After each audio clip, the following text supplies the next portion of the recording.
do want to thank you guys again for your patience. Unfortunately, we were having some technical difficulties, and we will start the meeting.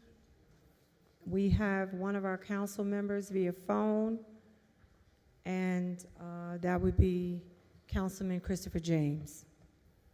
Deputy Clerk? Thank you, Madam Chairwoman. Good evening to the public. Roll call, Councilman James. Here. All right, thank you. He's present via telecommunication. Councilman Monk. Here. Councilman Linnaeus. Here. Councilman Gomez. Present. Councilwoman Fauntleroy. Present. Councilwoman Holman is not present. Councilwoman Garrett Ward. Present. Councilman Alway is not present. And Chairwoman Lewis. Thank you. You have a quorum, Chairwoman.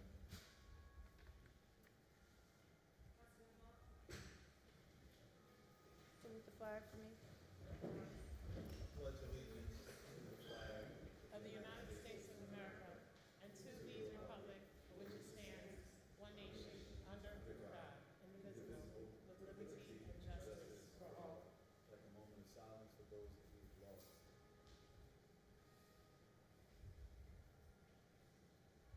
Thank you.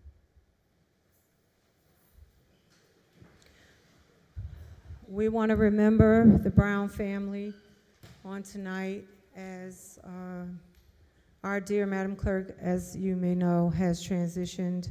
So we want to continue to lift her family up in prayer. Thank you.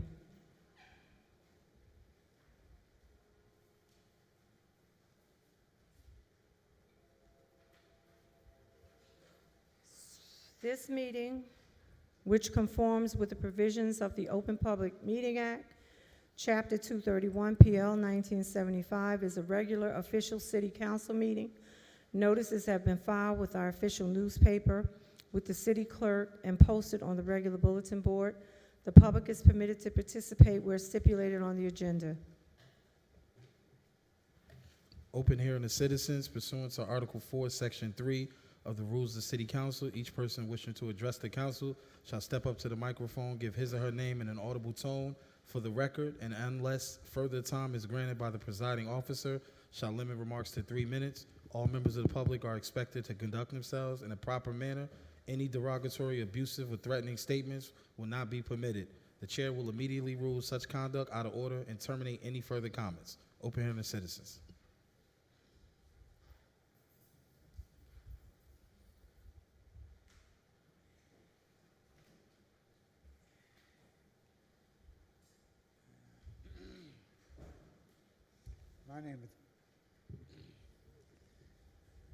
My name is Curtis Bynum. I live at 55 South Mont Avenue, East Orange, New Jersey. And there's no pen up here.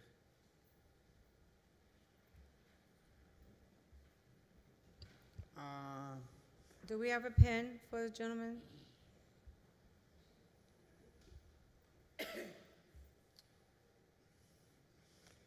I came in here tonight to really bring y'all attention to this problem that we're having in 55 South, 55-57 South Mont Avenue, East Orange, New Jersey.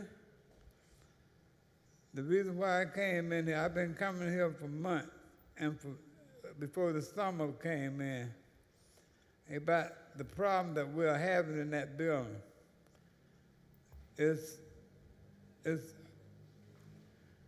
The halls don't have no air. They got the vents shut down, and they got the air conditioner turned off on the roof. And I've been coming, but it seems like I don't see no reaction from no one over here to really rectify that problem in that building. People don't call ambulances because they're falling out in that building constantly. They can't breathe. The elevator, you can't breathe, coming in and out, going up and down. But I don't know, maybe the owners, they say, the hell with it. I'm gonna have to express it like that. Because if they don't like it here, they can move out. Know what I mean? That's the way I look at it. Since I've been coming here speaking out about that problem that's in that building, and nothing been resolved of that problem. I don't care who it is. I don't care if it's the government or whoever running that building. They don't give a doggone about the people that live in there, the way I see it. Because years ago, we used to have air running down in that building. Now, they're just like them vents up there, just black. You can't. We're lucky we ain't got cancer in that building. Maybe some people might have it. But I'm just want to let y'all know, please, rectify that problem that we're having in that building. Not only me, the rest of the people in that building. And thank y'all for listening, and I hope I don't have to come back no more for that. Wait a minute, sir. Inspector Mateen, has the building been issued any violations, and is it true that, there have been inspections with no resolve? Could you? I can't hear you.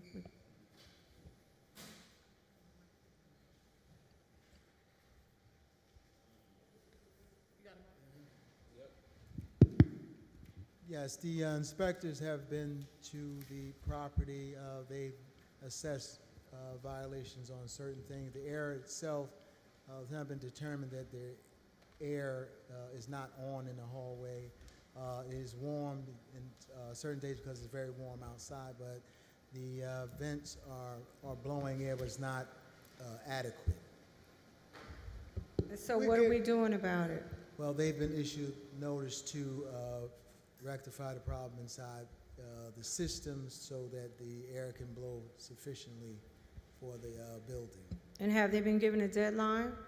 They have. I don't have the notice here with me, but they have been given a deadline. Okay. If they have surpassed the deadline, can you at least advise this governing body what will be done since they have ignored the requests? Isn't this a life, health, and Right. safety issue? It is, and any items that are not addressed, abated properly, they will be summoned and obviously have to go through the municipal court process with respect to any fines assessed and things like that. But we want to make sure we get the issue resolved also. We don't want to wait for court dates for that kind of thing. So Okay, so this gentleman has been coming before this governing body for several months now with the same issue. And Excuse me, and the Yes. heat is still on in that building. the heat is still on? Yes, ma'am. We're still Okay. getting heat. Can you send someone, yeah. an inspector over there? Because if the heat is still on and you have people passing out, as this gentleman said, Right, that's a life, health, and safety issue. right. And can you have them report back to the chair of Health and Education Right. so that we can find out where we are with the violations? And if this owner is ignoring the violations, then this body has to look to see, with the collaboration of the mayor, what we can do to change his perception of a healthy environment for our constituents. Absolutely, will do. Thank you. Thank you.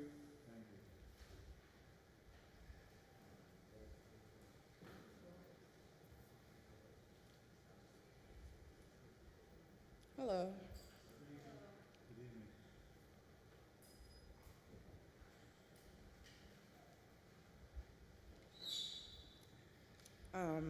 My name is Brianna John. I live on Whittlesey Avenue. I'm here just to get clarification on what the new regulations are for bulky trash pickup. My side of town, we have bulky trash pickup on Saturday. Since the start of the year, week after week, things are left behind when I come outside in the morning. They've picked up what they, I guess, is appropriate and left everything behind. As long as I can remember, the rule was 3 limits, if it met certain criteria, small furniture, air conditioners, etc., along with whatever may be regular household trash. I called Department Works, got the same answers. Everybody pretty much said what I was saying, but I'd come out Saturday morning, still trash. I finally looked it up for myself, and I saw the update that apparently was effective last year, February, but I don't remember seeing any update about this. We usually get a physical booklet in the mail. Did not receive the booklet. I had to go online and find it for myself to find recycling dates, just so you'd have it for the house. And I feel like if that's something the city should know, you change the rules, everybody should be made aware of, known of that. We did a lot of cleaning this past summer, so bulky items were at the curb, small furniture, anything that is not regulated for regular Tuesday pickup. And they'd take 2 things, leave the third. They'd take 1 thing, take the bags. They'd take the bulk bags, not take the furniture. And then I'm going back and forth calling, nobody knows. My brother's a firefighter, his coworker said, oh, well, it's contingent on what they can fit in the truck. I can't gauge what you guys can fit in the truck by the time you get to my house. And now I have to lug everything back down the alley, lug it out next Friday for Saturday. They don't take it again, lug it back, because if I leave it on the street, we could get fined. So I'm just looking for clarity on what it is, and if everybody can get on the same page, so we can move accordingly. And I know you guys, they introduced the drop-off location, and I can only speak for myself. I'm not putting a bunch of garbage in my personal car to lug it wherever on whatever 3rd Saturday when I have work and I go to school. There's no time. It's the city's job to pick up the trash. I don't feel like I should come out in the morning and still be seeing trash. Thank you. Okay, let me ask you if you could speak with, when it's over, the Director of Public Works, which is Director Collins, but this is Councilman Gomez, who is also the Chair of Public Works, and he's giving you his card as well. Whittlesey, 29.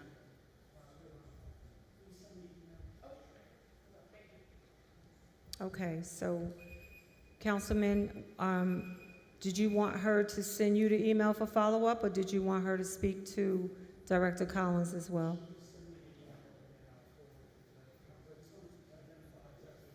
Okay, ma'am, so if you can email Councilman Gomez, okay? All right, thank you. Good evening. Paulinus Egu, 75 Prospect Street. I'm here to discuss our ongoing struggle against hardship increases that may raise our rents over $4,000. In June last year, the court-appointed receiver, Catalyst Property Solutions, filed a hardship application to raise our rent building-wide to over $4,000 a month. We did not find out about the pending application until the attorneys informed our attorneys that year. Since we learned of the pending application, we wait for the notice every Saturday prior to the Rent Control Board meeting. This is because under the Ordinance 218-17, a landlord is only required to give affected tenants 5 days notice before the application's proposed hearing date. In January, one of my neighbors was here, spoke to the council at the meeting to request a full copy of the recently rejected hardship application. In response, our councilman, Chris Awe, asked us why do we care if it was rejected, and basically told us to move on. Catalyst then, 4 months later, Callis then referred the hardship application. Again, if Callis attorneys did not notify our attorneys, we will have no way of knowing this or that the application could be before the Rent Control Board as soon as September 17th. Recently, I reached out to Councilman Awe to discuss how we can propose amendments to this ordinance that afford tenants more notice so that they can meaningfully challenge a pending hardship application. He informed me that a housing committee should be the one to handle that. I'm here today to ask who on the housing committee and request a meeting with them this coming week, to discuss the proposed edits that will make the ordinance more equitable for East Orange tenants. Please let me know who I should be in touch with, and as soon as we can meet. Thank you, sir. I will tell you that I doubt very seriously if that meeting will be this week. It's a very short notice, and we have individuals who have things on their calendar. What I can tell you is that the chairperson of that committee is Councilwoman Fauntleroy. So you can reach out to her, and you can arrange for her to give you some direction to help you navigate through this issue. Okay, thank you. Mhm.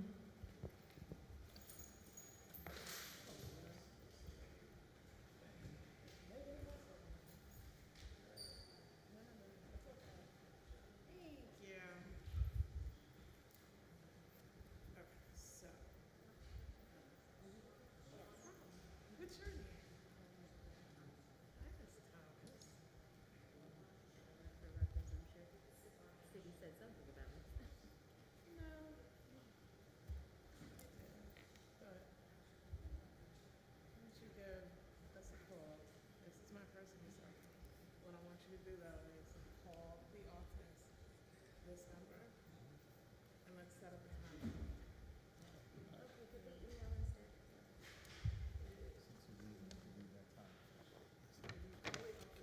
They will make sure we get on the phone. Okay, well, email me. We're in the middle of You can go ahead, ma'am. My name is Dolores Murphy. I'm from 5557 Mine Avenue. I'm here to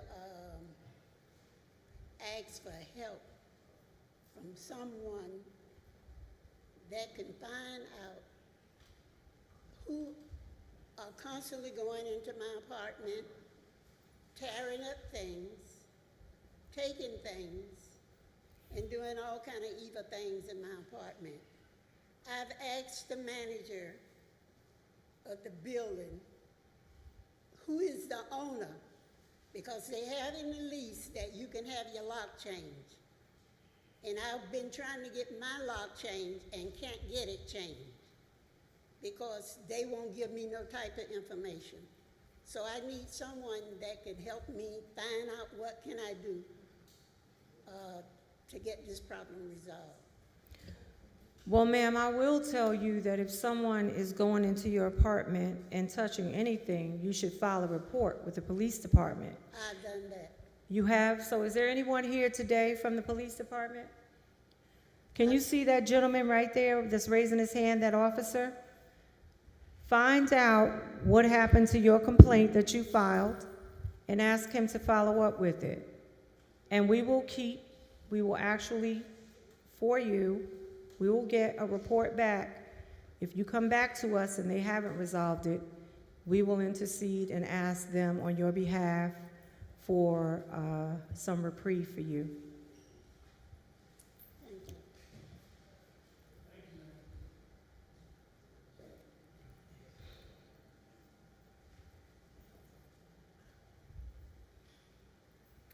That's a shame.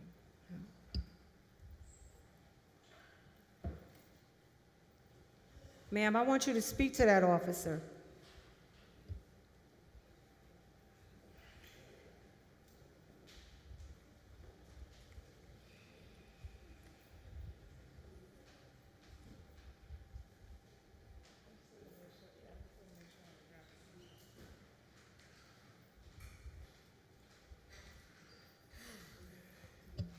I think we need to open the windows on this side. It's extremely hot in here. I don't want to have to file a claim.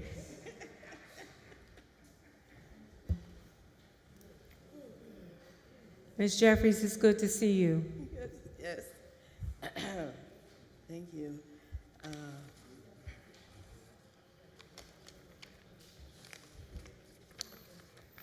Virginia Jeffries, 236 Brighton Avenue, East Orange. Good evening, City Council members, Chairperson Lewis, employees, and the public in attendance physically and virtually. Presenting issues about the agenda, budget, and property tax. On the agenda, the resolution authorizing an agreement with File Bank for records management.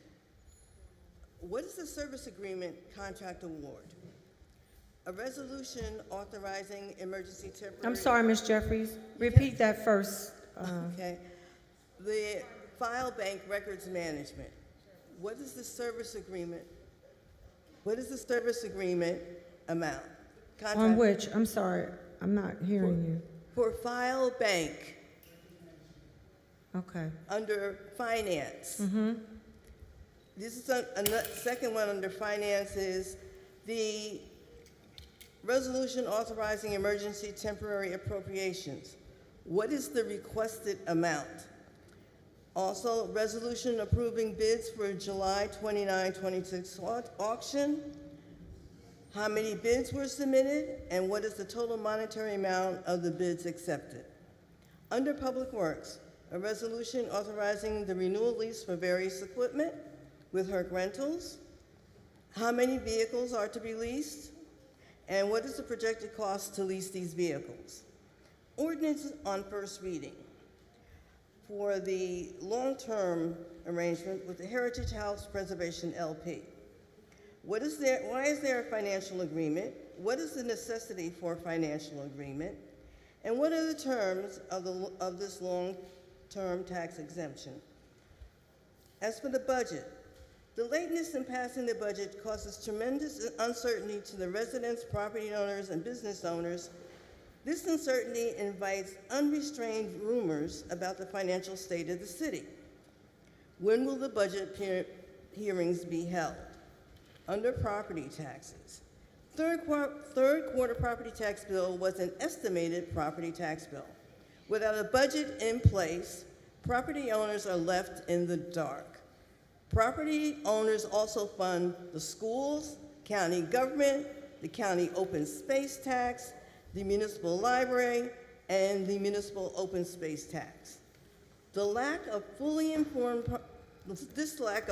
informing property owners does the exact opposite of generating goodwill. Thank you. Thank you, Ms. Jeffries. When we reconvene at our regular meeting, we will have some answers for you. Okay, thank you. Thank you.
Is there anyone else wishing to address City Council? If so, please step up to the mic and state your name.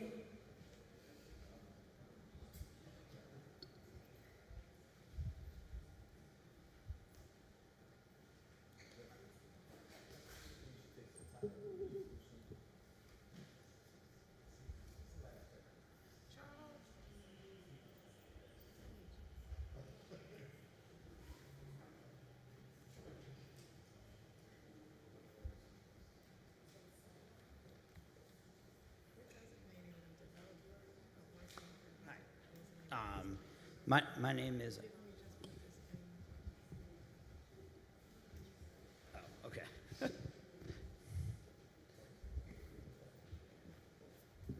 Yeah. Hi.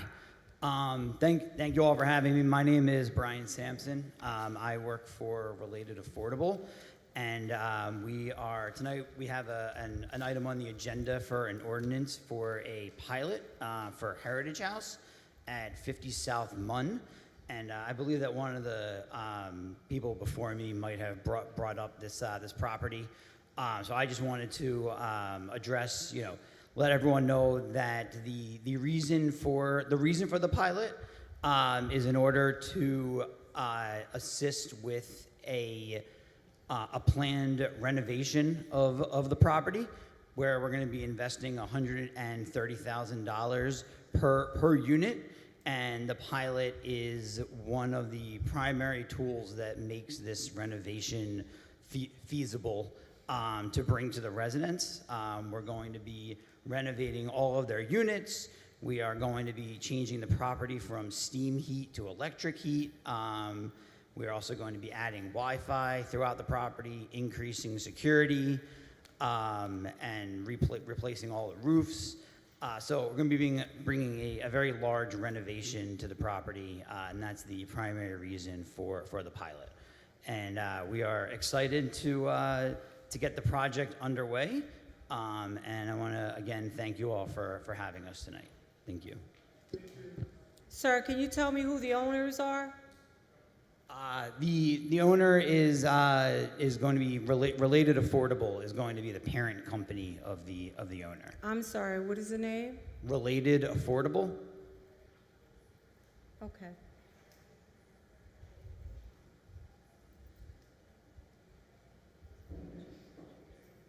Thank you. Yeah, and lastly, just want to let everyone know that we are going to maintain all of our affordability controls on the property and be extending them for an additional 30 years as well. Thank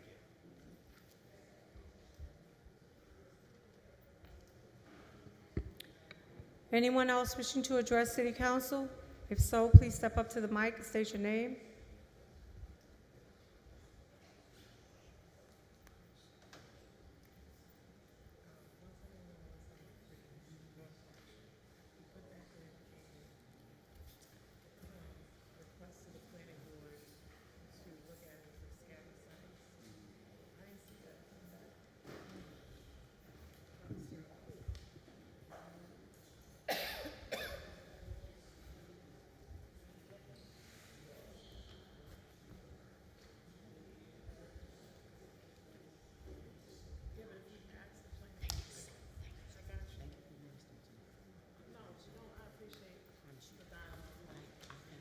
Brother Lamar, I'm going to need you to step up to the mic.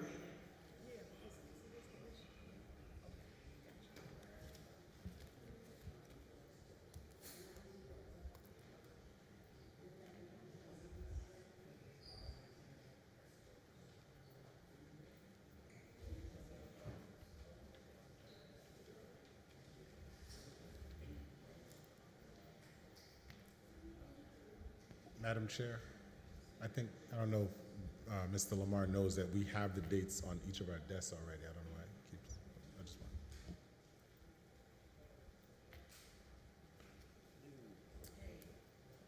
want. Lamar, step up to the mic and address City Council. Yes, we ma'am. have a long meeting ahead of us. Yes, ma'am.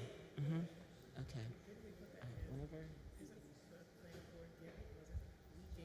Your time is going to pass. I'm giving you a lot of grace. Step up to the mic and state your concerns, or I'm going to dismiss. All right. Whoever's speaking. Okay. Thank you, and God bless you. All right, everybody. Okay, yes. First, giving honor to God and my Lord and Savior Jesus Christ. Please remember, God is a spirit and God is love, and Jesus taught us to love God and love our neighbor and to love one another. And since God is our Father, we're all brothers and sisters, and our young people are all our sons and daughters, and our young people are all God's children, our children. And again, our young people are all God's children, our children. And please remember, now abideth faith, hope, and love, and the greatest of these is love. And as always, I still believe that there is hope for our young people in East Orange. And as always, I'm still asking, pleading, and begging you all to remember all of our young people who passed away in East Orange, especially since 1975, because I'm ashamed to say we have a long pattern here in East Orange. When a young person passes away, it gets a lot of attention at first, and then a little time passes, and the attention goes down. And I hope and pray that God is laying it on my spirit to try to raise awareness about our young people who passed away in East Orange, especially since 1975. And I still believe that we have to try to teach all of our young people to love God, to love their neighbor, to love themselves, and to love one another. And as always, always, always, always, always, I still will always love, thank, and super appreciate Sister Cynthia Brown and her staff, and I hope and pray Sister Cynthia Brown is in heaven and at peace and the rest. And please remember, she's always with all of us in our East Orange family, with her family, our East Orange family in spirit. But as always, from the bottom of my heart, I sincerely apologize for all of my mistakes, and I take full responsibility for my comments, especially tonight, with my life. With my life. Please, and I'm begging you to please put those words on the record. And please remember, here in East Orange, our people recognize a lot of important dates, and I respect the important dates we recognize here in East Orange. And I'm sorry to say, one of the dates I have a serious dilemma with, and that's July 4th, because please remember, July 4th was the anniversary of the signing of the Declaration of Independence, and please remember, the Declaration of Independence did not apply to African-Americans, females, African-American females, and I personally do not think to the ancestors of 99% of our people here in East Orange. And as always, please remember, slavery was still legal in the U.S. and New Jersey until the 13th Amendment was ratified on 12/6/1865. And as always, I'm asking, pleading, and begging you all to please recognize December 6, 1865 as one of the, on an annual basis here in East Orange, because that's the date when slavery was legally abolished in the U.S. And as always, I'm not fighting with anybody. I'm fighting for all of our innocent African-American men, women, and children who are still in slavery up until 12/6/1865. And please remember, I would be finished, except that, remember, we always saying about the issue at the library, and please remember, I love the library. I love our EOPL and EOPL family, and yes, and I'm sorry, I love our EOPL and EOPL family, and okay, I'm sorry, I'm getting stressed, okay, and I'm trying to protect the integrity of our EOPL and EOPL family, and I'm asking, and please remember, I still believe our EOPL, our East Orange family has a right to know the truth about the dishonest practices that, that are being, that are happening at our EOPL, because please remember, EOPL stands for East Orange Public Library, and since, yes ma'am, I'm almost finished. And since I'm the only member of the public who actually attends their meetings, it is my responsibility to try to let our East Orange family know the truth about what's happening. So I'm begging you, if we can please have a meeting, because please remember, Judge Stevens, I reached out to Judge Stevens. Judge Stevens referred me to you all. Okay, I just had to finish, okay. And God bless you all and all our young people, because they're all God's children. In Jesus' name, amen? Thank you, and God bless y'all, yes. Brother Lamar, Yes, I ma'am. understand that you are attending the EOPL meetings. Yes, which ma'am. take place on the second Thursday of each month. Yes, ma'am. I And also- I've been attending since, actually March, and since I've been reaching out to, No, Brother- I hear you. Let me finish. since like 9/11 of 25. I also want to let you know that although the mayor does appoint the library trustees, we have a liaison on council, and that is Councilwoman Garrett Ward. So you can communicate with her as well so that she can direct you on how to solve your issues so that you won't be repetitive when you come before this governing body. I think that's fair. So I want you to reach out to Councilwoman Garrett Ward and have her help you navigate through your concerns that you come before this governing body with. All right. All right, thank you. That's not. You speak with her after the meeting, Brother Lamar. No. Excuse me, Councilwoman. I just gave you a recommendation. I want you to please follow my recommendation and acquiesce to my request, which is for you to communicate with Councilwoman Garrett Ward regarding any issues going forward, so you will not be repetitive when you come before this governing body. All right, all right. Well, thank you. Wishing to address City Council? They have to do a redevelopment area for I'll sign after you. because it's a scatter site. How y'all doing this afternoon? Great, how are you? I'm doing fine. My name is Kevin Sneed, and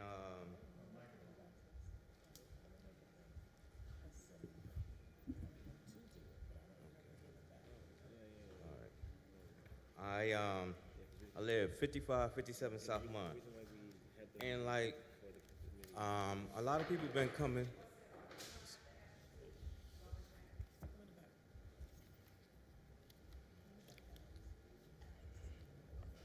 Continue, sir. Okay, I live 5557 South Mont, and a lot of people in the building was telling me this, like they were saying that they wanted to put their cars in a garage, and then I don't know, the manager or the supervisor, whoever was telling them they couldn't put their cars in a garage. But the super got 4 cars or 3 cars in the garage, but it doesn't make no sense that he have these cars in there, and people want to put their cars in the garage because people keep on dumping cigarettes on their cars in the building, in the apartments. So I'm just like, I'm letting y'all know what's going on there. Are you allocated a certain parking spaces? For the people that live in my building. I told them I was going to tell y'all. That's No, all. I'm saying, are you guys allocated parking spaces per I unit? I don't have No, no not parking you, space. but I'm trying to get Yeah. to why the super has 4 parking spaces and 4 cars, if that's what you're saying. Right, yeah. He's in the garage. Well, he's in the garage with his cars. But Okay. some people want to move their cars because people keep on dumping cigarette butts and different things out the window and messing up their cars. Okay. So when a couple tenants went to the social worker and explained and told them they want to move their cars in the garage, but then they said, well, we can't do that because it's crowded. It's not crowded. It just you know what I mean? Yes. Councilman Gomez? Thank you so much, Madam Chair. I know this is not a way we typically do, but I spoke to the resident earlier, and just for clarity, what he's stating is that the employee of the building is occupying 4 personal spaces, and when folks in the building want spaces, they're being told that they're occupied. He doesn't feel that is fair. So if I can, I'll give him a card and we can investigate and see what's going on and talk to management just to get a full story. Absolutely. Thank you. Can Sir, someone pass a card to him, and then he could share it with those residents that are impacted by the parking, and myself and Director Mateen, we can investigate. Thank you so much. Is that okay Thank with you, sir? That's okay. Okay.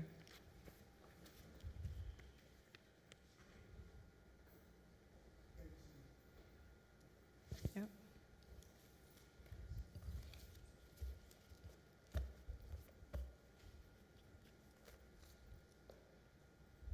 Councilman Smalls, how are you? I'm fine, how are you? All right. I'm here with some concerns, and even here during this meeting, I heard some of them. But I want to, all right, I'm Jimmy Small, 85 Fairmount Terrace, and I serve as the president of the East Orange Public Library Board. I've been getting a lot of things this summer about what we are not doing at the library. Well, I want to clear the air about what we are doing. East Orange Public Board of Trustees operates completely in the open. No member of the public has ever been denied entry to a board meeting. The board has public participation at every meeting. All board business is conducted at a public meeting after a quorum is met. All EOP PL trustee meetings are for 2026 can be found properly and legally advertised. And by the way, our board members consist of a realtor, two former attorneys, someone that works for a major television network, and myself. EOPL provides many important and unique services to the public. We have over 100,000 titles to the public. We will never, ever deny books. EOPL not only offers free access to physical books, but thousands and thousands of ebooks, audiobooks, and streaming videos on your tablet. We have Canopy and Hoopla, so if you are not in a position to have some streaming service, we offer it for free. EOPL Library Building is one of the busiest libraries in the state of New Jersey. EOPL has one of the most state-of-the-art technology offerings to the public, not only in East Orange, but in the entire state. Our calendar is full. We have some award-winning 4-H classes, teen cooking, English as a second language class, and our summer reading club promoting literacy for the future. We also have had a Google person come in and gave some ultimate praise about the very things that we do. I had a city employee tell me last week that what we do is far superior than what other libraries do. A lot of people don't think that, but you can come into EOPL in our library, you ain't gonna get kicked out if you're a kid. You can go to some others locally, they will kick you out if you're a little bit rambunctious. We do a lot of great things, and our future looks even brighter because we plan to do some things in 2027. We will have a grand opening soon because we've done a lot of renovations, and you all will be invited. Thank you very much. Thank you, Councilman. Is there anyone else wishing to address City Council? Hearing none, open hearings are now closed. Thank you, Madam Chair. Arts, Recreation, and Cultural Affairs, Councilwoman Garrett Ward. Thank you, Deputy Clerk. I have a resolution for a memorial for Cynthia Saud Brown. Thank you for the second. Are there any questions? All in favor? Aye. Any abstentions or nays? I have a resolution for a memorial for Joseph John Facone. Thank you for the second. Are there any questions? All in favor? Aye. Any abstentions or nays? I have a resolution for a memorial for Marshall David Coles. Second. Thank you for the second. Are there any questions? Any abstentions or nays?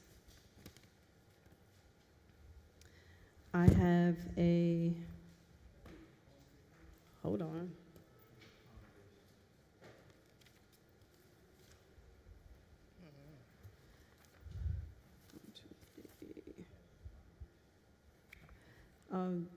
Deputy Hamlet is a commendation? Yes, ma'am. Yes, okay. I have a commendation for Cynthia Hamlet Second. Robinson. Thank you for the second. Are there any questions? Any abstentions or nays? All in favor? I have a resolution for Deputy Clerk. This is another commendation, correct? Memorial. Memorial? Because it's out of the other one. For Loretta Wilkes Kearney. Second. Thank you for the second. Are there any questions? Any abstentions or nays? I have a resolution dedicating the swimming pool in honor of the Honorable Robert L. Carter. Second. I have a question. Yes, What swimming pool? Columbian. It doesn't say that. It says it should say it in the resolution. It doesn't. So the resolution is for Honorable Robert L. Carter. For those of you who don't know who he is the gentleman who, when East Orange High School was still segregated, he was African American or Negro, as he was referred to back then, who got into the swimming pool because during that time the swimming pool was only People of color were only allowed on a Friday so that they could drain the pool and clean it over the weekend so that Caucasians could swim Monday through Thursday. And Robert L. Carter defied that by getting into the swimming pool one day. And that resulted in the school closing and covering up the swimming pool. So the decision to have Columbian Pool named after him is because it's right next to Columbian School. And if you look him up, you'll find out that he was instrumental in getting Brown versus the Board of Education passed. So in his honor, to dedicate Columbian Pool to Robert L. Carter. Thank you. And the No. date will be for next season because this year's. Thank you, Chairwoman. I'm aware of Okay. Judge Carter's history in East Orange. I'm saying the resolution doesn't describe which pool is Okay. being. Right. Vice Chair, So are that's a you, Scrivener's error.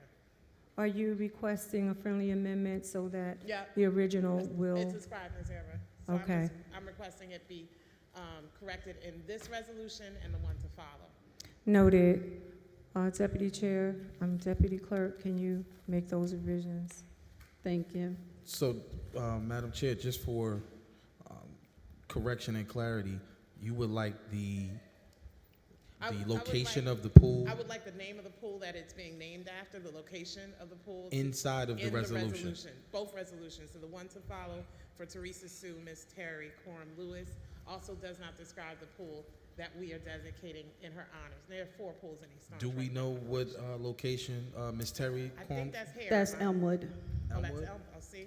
So full, you also want his full name, correct? Yes. Included in the body. Yeah, the it says other it on change- here. The other Scrivener's change would be, it's Honorable Robert L. Carter, Esquire. He was a judge. And a doctor, a Juris Doctorate. So let's give it to him. Okay. I accept the friendly amendments, Chairwoman. Okay. Deputy Clerk, you have that info? Madam Chair? I have Yes. a question. Sure. Is there going to be a plaque or something commemorating this honor? I do Yes. not know, but okay.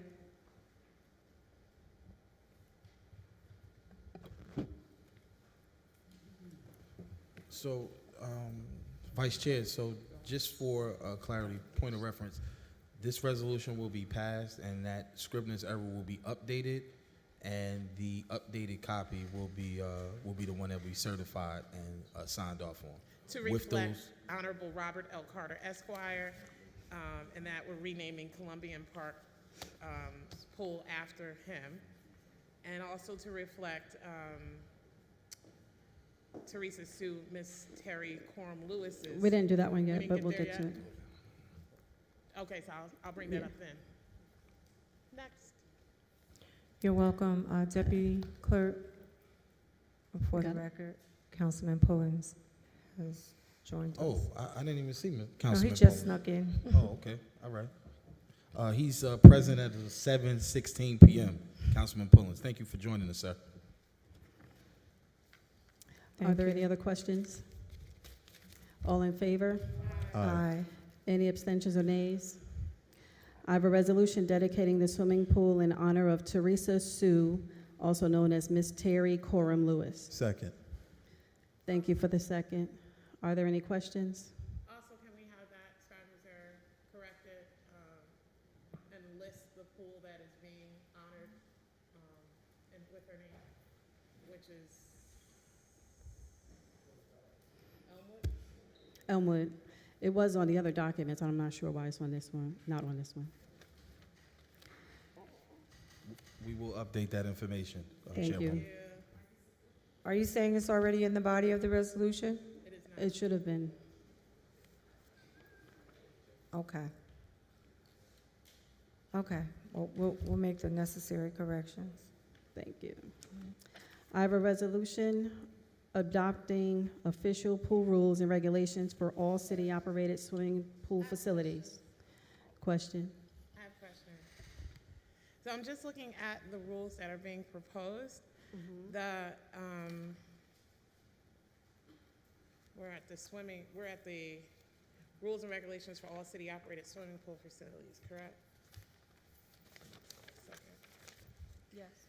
Okay, so there are 26 rules I noted, and I have questions about 12.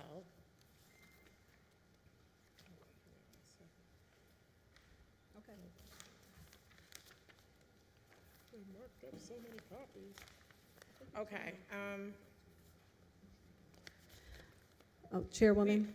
Yep. Oh, wait, 1 second, Councilwoman. Did I get the votes for Ms. Terry? yes. Okay. All in favor? I did get Aye. the second. Aye. Any abstentions or nays?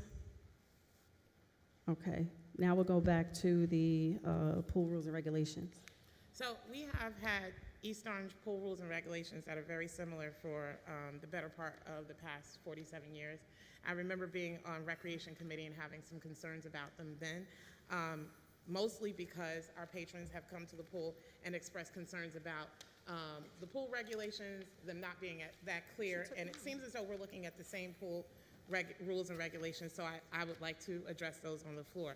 Number 3 states, no patron shall enter the water until a lifeguard grants permission. Having seen that actually in action, having seen that rule, not on ice, but actually melted and done, what happens is the person gets the okay to go into the pool, they sign their name and register. So are we saying that an actual lifeguard has to then say to that patron that they are allowed to enter the pool? I've actually seen that happen.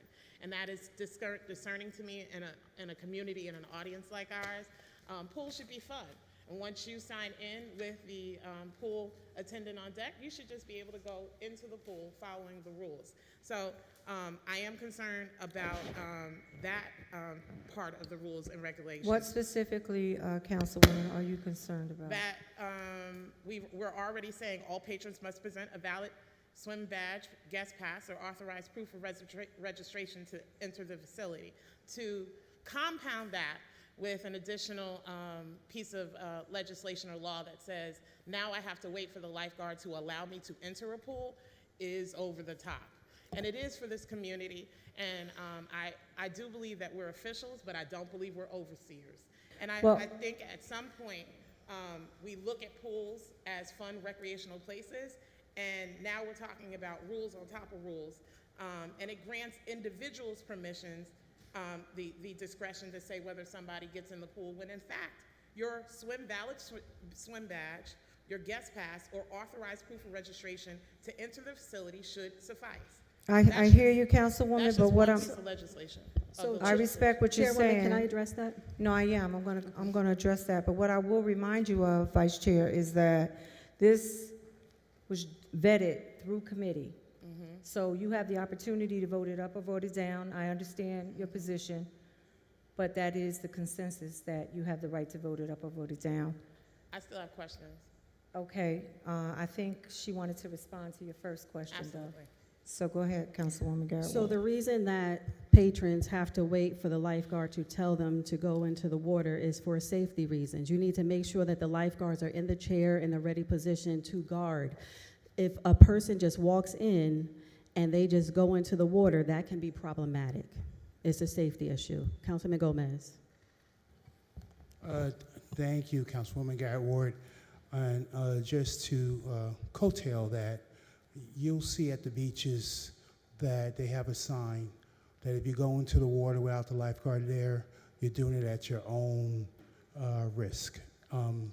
So to have the lifeguard be present and state that they are paying attention to the pool before folks jump in there just manages the liability to the city.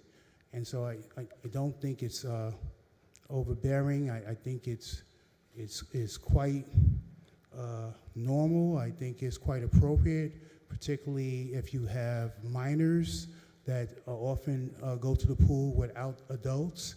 It just ensures that we make sure that our residents are safe. Thank you. I have additional questions, Chairwoman.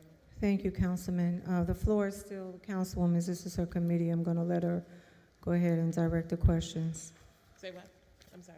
I'm gonna let Councilwoman Garrett Ward direct the questions since this is her committee. Councilwoman Fauntleroy. So, what I've seen happen with this no patron shall enter the water until a lifeguard grants permission, I've actually seen lifeguards choose to hold people to the side for minutes in hand for no other reason. And that's just sole discretion. That's above and beyond the legislation, what the legislation calls for. And I should hope that if we grant people the authorization to walk into a pool because they have a valid swim badge, guest pass, or authorized proof of registration to enter the facility, that the facility be manned and ready to go. So my hope is that when the deck is open, that our lifeguards are on deck, or at least those that are required to be on deck. And this isn't the ocean, this is a pool. And so there is a little bit of a difference there. The other questions I have to do with how we define the things that are in this law. So I've never heard of a state code approved reusable swim diaper. I have a 7-month-old now, and I've seen reusable swim diapers, but not all packages say state code approved. So what if the package says it's from Missouri? What if it was manufactured in California? Does it have to be New Jersey state code approved? And how are we expecting that to be policed and manned? When we talk about outside footwear must be removed before proceeding poolside, I've actually seen patrons who are seniors, when you take off your pool shoes to get into the pool, when you get out of the pool, to make your foot more steady, you put back on a pool shoes. They only use the pool shoes at the pool. But seniors and other people who have disabilities often have difficulty walking from the pool side back towards the door that leads out to the pool. I just think that when we design pool rules and regulations, when we design any legislation, policy, or pool or rule or regulation for our community, that we keep these things in mind. So I addressed 3, 4, 6, 7. On 10, parents and guardians are responsible for supervising small children at all times and must keep them within arm's length. I have seen parents that have children who are small. Some are holding small, so you have a holding child. But if I come to the pool with a 5-year-old who is, I'm just going to use the 5-year-old that I normally take to the pool, who is 3.5 feet tall, but I have a 7-month-old, and the 5-year-old can swim, I think it is over the top to ask for parents who are supervising their children not to allow them to swim outside of the arm's length, especially if they can swim. And I think this presents another opportunity for personal discretion when it comes to guarding the pools and our community at the pools. I've seen and heard from more than 100 pool goers, specifically parents with small children, specifically parents with children who have special needs, who are on the spectrum or disabled, that our pool rules and regulations don't keep our community in thought. And that is one of those things that doesn't, especially when we're talking about children who are sensory disabled. So that was 10. 14, electronic devices, reading, writing, and similar non-aquatic activities are not permitted on the pool deck. I think that is over the top, primarily because we have senior citizens and parents who come to watch their children swim and don't often swim. To say that they're not allowed to be on their phone, a Kindle, an iPad, or even working on their laptop is not really an area that I think the lifeguards need to supervise. And so that's number 14. Number 15, no loud or amplified music is permitted at the pool deck for any or in any area within the lifeguard zone of surveillance except as authorized in advance by the aquatics coordinator, who is not always at the pool, for authorized pool activities such as water aerobics consistent with municipal policy. We don't have clear policy, 1. 2, the aquatics coordinators are not always at the pools. There are 3 or 4 pools in operation at one time. And again, it is with discretion, the loud and amplified music that is permitted at the pool deck. Loitering on the pool deck is prohibited. Only bathers are permitted on the pool deck. That's number 16. So that means grandparents, aunts, moms, dads who are waiting for their kids who are swimming are now loiterers or could be potentially discerned as loiterers by those on the deck because that's not clear in these pool rules and regulations. That's number 16. Number 18 says patrons with bandages, open cuts, or open sores are not permitted in the pool. I have a paper cut. I cannot begin to count the number of pools that I've gone to in my 47 years of living. And I just recently returned to going back to the East Orange pools because they are, unfortunately, uncomfortable and overregulated. But I can't imagine asking a lifeguard to tell someone that they can't get in the pool for this type of cut that is not exposed, or even a bandage that might be covering a broken nail. And so that level of discretion is concerning. What I have seen in other pools in Glen Ridge, in Montclair, in South Orange, in Maplewood, in Orange, in Irvington, and Newark, I have seen the recommendation that open cuts, open sores are not permitted in the pool, or bandages that are not kept. I've also seen them say patrons who have experienced diarrhea, etc., and sickness. Councilwoman, are I'm not going to have to permitted in tell you, I'm giving you a lot of grace. We have a hefty.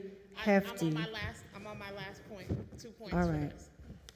But I have not yet seen other municipalities who have been doing this just as long as we have, put on into legislation areas, one, we don't have the capacity to monitor or police.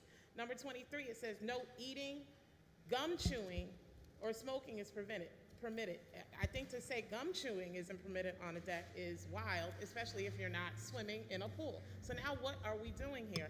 No flotation devices are the biggest issue that I have with this one, specifically because our community has a tremendous number of children who are on the spectrum, children who are disabled, and I've seen this one rule go wrong every time. Parents are begging for the opportunity to use U.S. Coast Guard approved flotation devices with their kids. I was definitely one of those parents. I'm not alone. And I beg this body to give the community an opportunity to come to the floor to talk to you about their concerns when it comes to this pool. And I'd love to offer the community an opportunity to do that in public with you in mind, Chairwoman, because these pool rules go exactly against what our community, what our citizens have been railing against and asking us for at our actual pools almost daily. With that, I yield. Thank you, Councilwoman. Councilman Palmer. Gomez, I see you, but I wanted to address some things. So when you go to rule number 1, all patrons must present a valid swim badge, guest pass, or authorized proof of registration to enter the facility. That goes with, I believe it was number 16. Loitering on the deck is prohibited. Only bathers are permitted on the pool deck.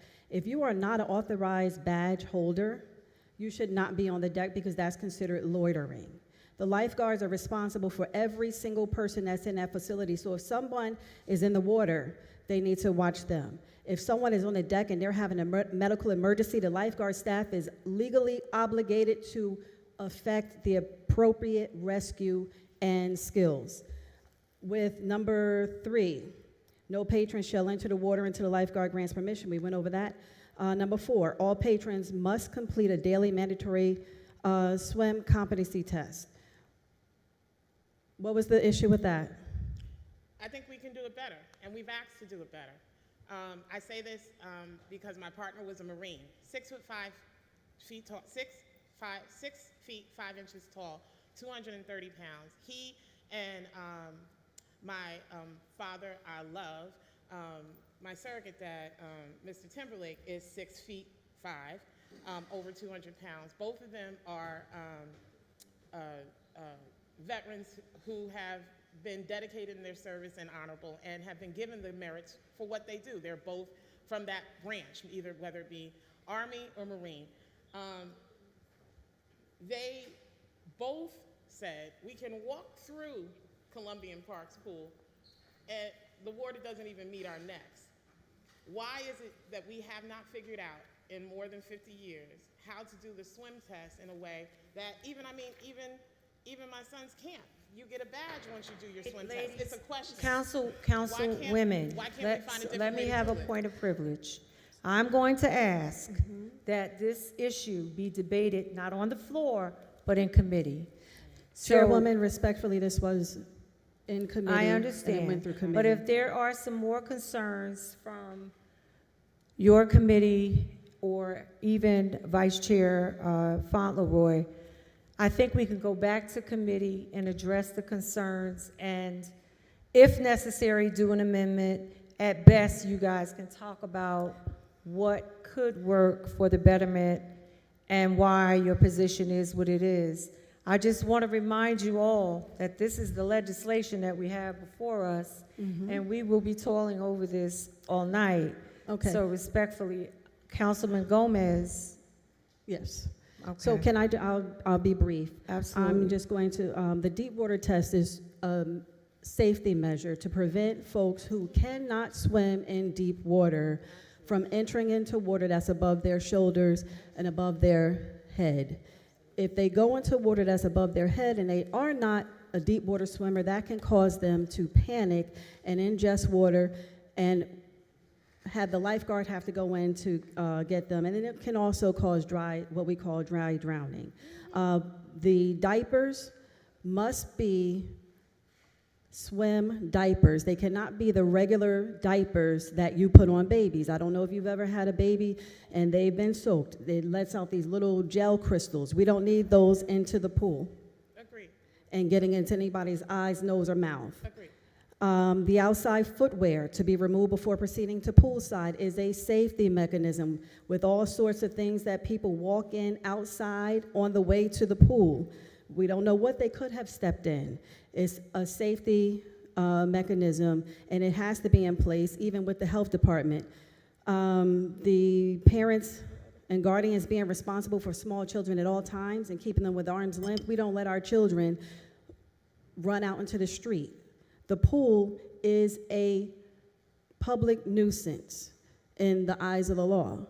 And with small children who are unsupervised, who are not deep water swimmers, running away from their parents or what have you, parents have to be in control of their children. That's what that is for, and to keep them near them. The parent, and that also goes with the devices on deck, the number 14, electronic devices, reading and writing.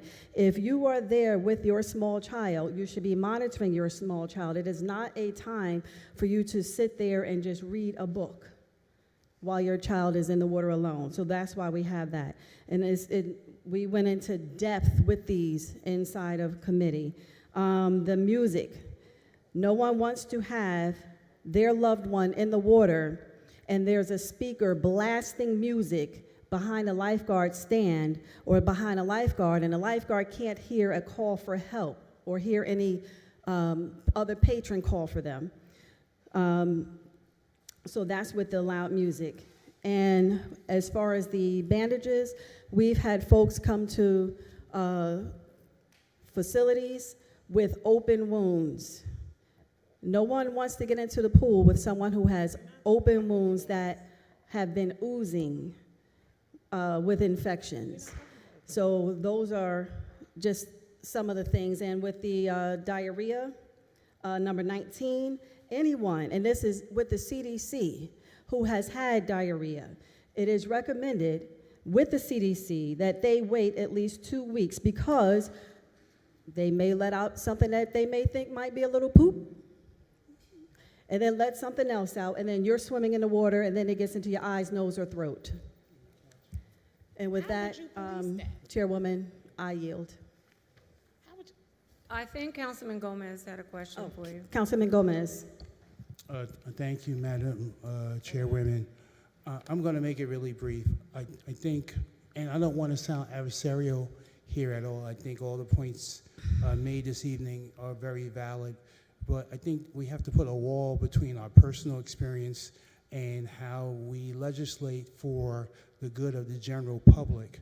So these rules, although they may seem extensive for our personal visits to the pool, they cover a variety of situations where it ensures that the liability of the city is intact and we're not exposed to lawsuits or things of that nature, or health issues. For example, with the shoes and taking your shoes off, or having, because they make these now, specific shoes that you can use when you get in the pool area and you put them on and you can actually swim with them. There's allowances for everything. I think that you stated earlier, Councilwoman Fauntleroy, well, we don't have a clear policy. Well, this is a pathway towards a clear policy, and that's what we're trying to do. If there's a lifeguard who's abusing these rules, then that issue is a management issue, not a policy issue. Not having a policy is what causes the confusion and leads to unfortunate accidents. I just want to share that Councilwoman Garrett Ward this season has worked extremely hard with these pools. And I'm gonna jump on her defense immediately, every single second. And again, I'm gonna say, we don't always see eye to eye, but when I see someone putting in the effort, you take one step towards me, I take 1,000,000 towards you. I'm taking 1,000,000 towards her. She did a 100% job when it came to these pools, not just legislating, but she's in the water working with lifeguards. She's checking to make sure that we have the right chlorine. And with the issues, with these safety issues, she has an extensive career of being a lifeguard. And these were all deliberated for a long period of time in our committee. Just like we respect the deliberations that goes on in finance, and we respect the deliberations that go on in business development, I would hope that each and every council member would respect the hard work that folks put in each committee, because each committee has importance. Thank you. Thank you. Councilwoman Fauntleroy, can you mute your mic? Councilman Linius has a question. Did you want to respond to I wanted to Councilman respond Gomez? because I was No, addressed. Councilman Linius had his hand up. Councilman Linius, go To ahead. respond. Thank you. I just want to put everything into perspective. I need you to mute your mic though, Councilwoman, because So I just want to kind of put everything into perspective. So we have about 2 weeks left in the pool season.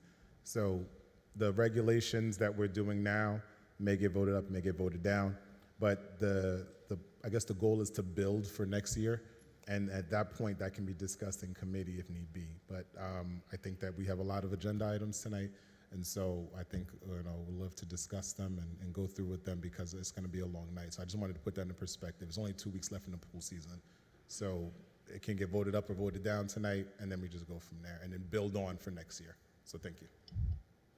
Thank you, Councilman Linius. And part of the reason that we're bringing this is because of the inconsistency that has been going on recently. And just for perspective, I believe that I am very qualified with going over these pool rules. Not only did I run the pools for several years before I came on council, but I'm also an American Red Cross first aid, CPR, AED, lifeguard, water safety instructor, all of those. And I didn't even mention everything else. An inclusion instructor, trained with the Red Cross since 1992. And my certifications are all still up to date, and I keep them up to date.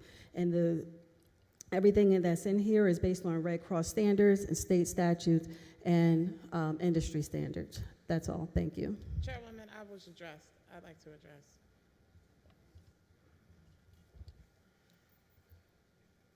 I believe that being a citizen of this community for 47 years is part of the reason why I even am into the legislation and policy that I am, and creating that. And that makes me a better policymaker and a legislator, because I am a part of this community.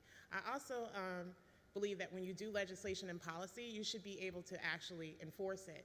And I cannot see how we would be able to enforce finding out whether or not someone was sick with cryptosporin and had a minimum of 2 weeks outside of a pool. That's one thing. No one would ever be talking about an open wound.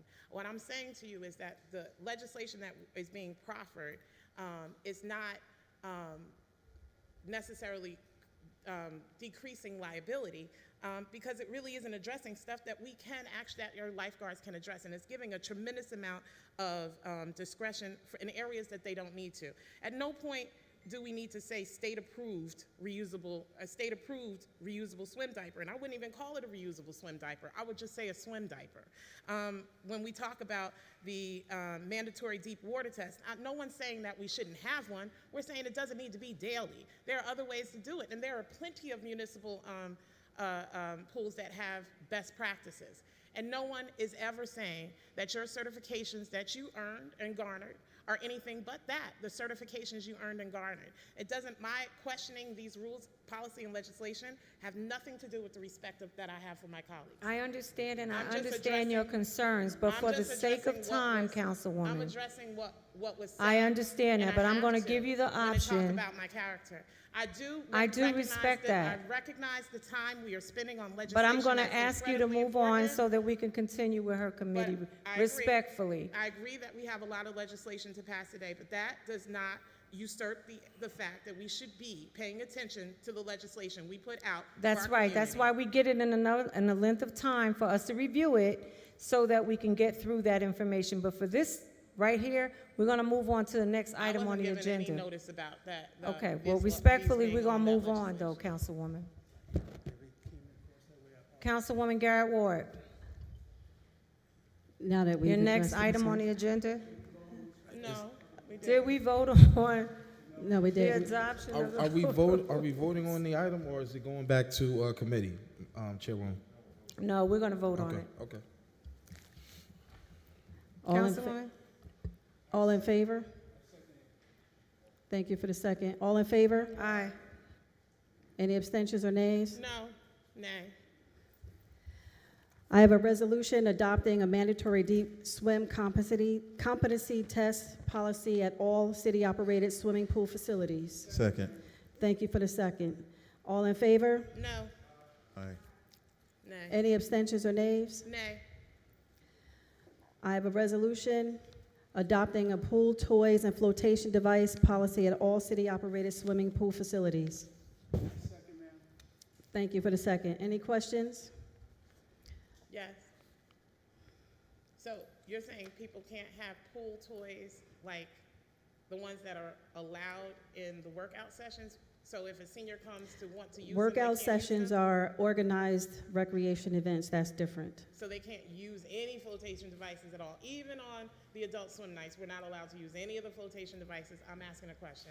No, I didn't say you couldn't. I just said I'm asking a question. We can't use any flotation devices, not U.S. Coast Guard approved or anything? So U.S. So how Coast is that Guard approved unsafe? is for open water. They're not manufactured for swimming pools. Right, but swimming pools are smaller, so how is that unsafe? Councilwoman, do you want this to go on the regular agenda? Yep. All right. Councilman Gomez? Thank you very much,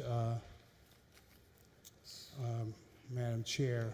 If we look at prohibited items, and we look at number 24, it says, if we read it, it says no flotation devices, including puddle jumpers, vests, water wings, pool toys, masks, fins, snorkeling equipment, or similar items are permitted in the pool except, big word, except when specifically authorized by Qualix staff for instructional use or as permitted in shallow water under the city's flotation device policy. So I think that allows for some of the latitude that we're looking for and that we're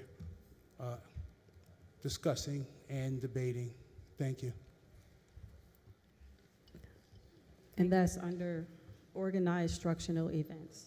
Number Thank you. 24. Yes. Thank you. Chairwoman? All can in favor? Chairwoman, can I have the other Aye. two resolutions on Aye. regular agenda too? The one, the previous Which two I one? said nay.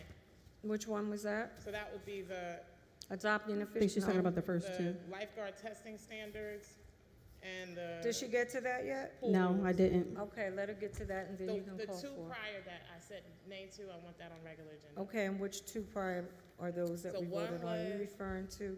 Deputy was Clerk? the pool rules, and the other one was Wait, the let me swim just- competency test policy. Vice Chair, duly noted, those two prior ones, we'll have those on the regular agenda, including the last one that Can you read the Councilwoman ones Garrett. that she's asking for Thank the you, regular Deputy Clerk.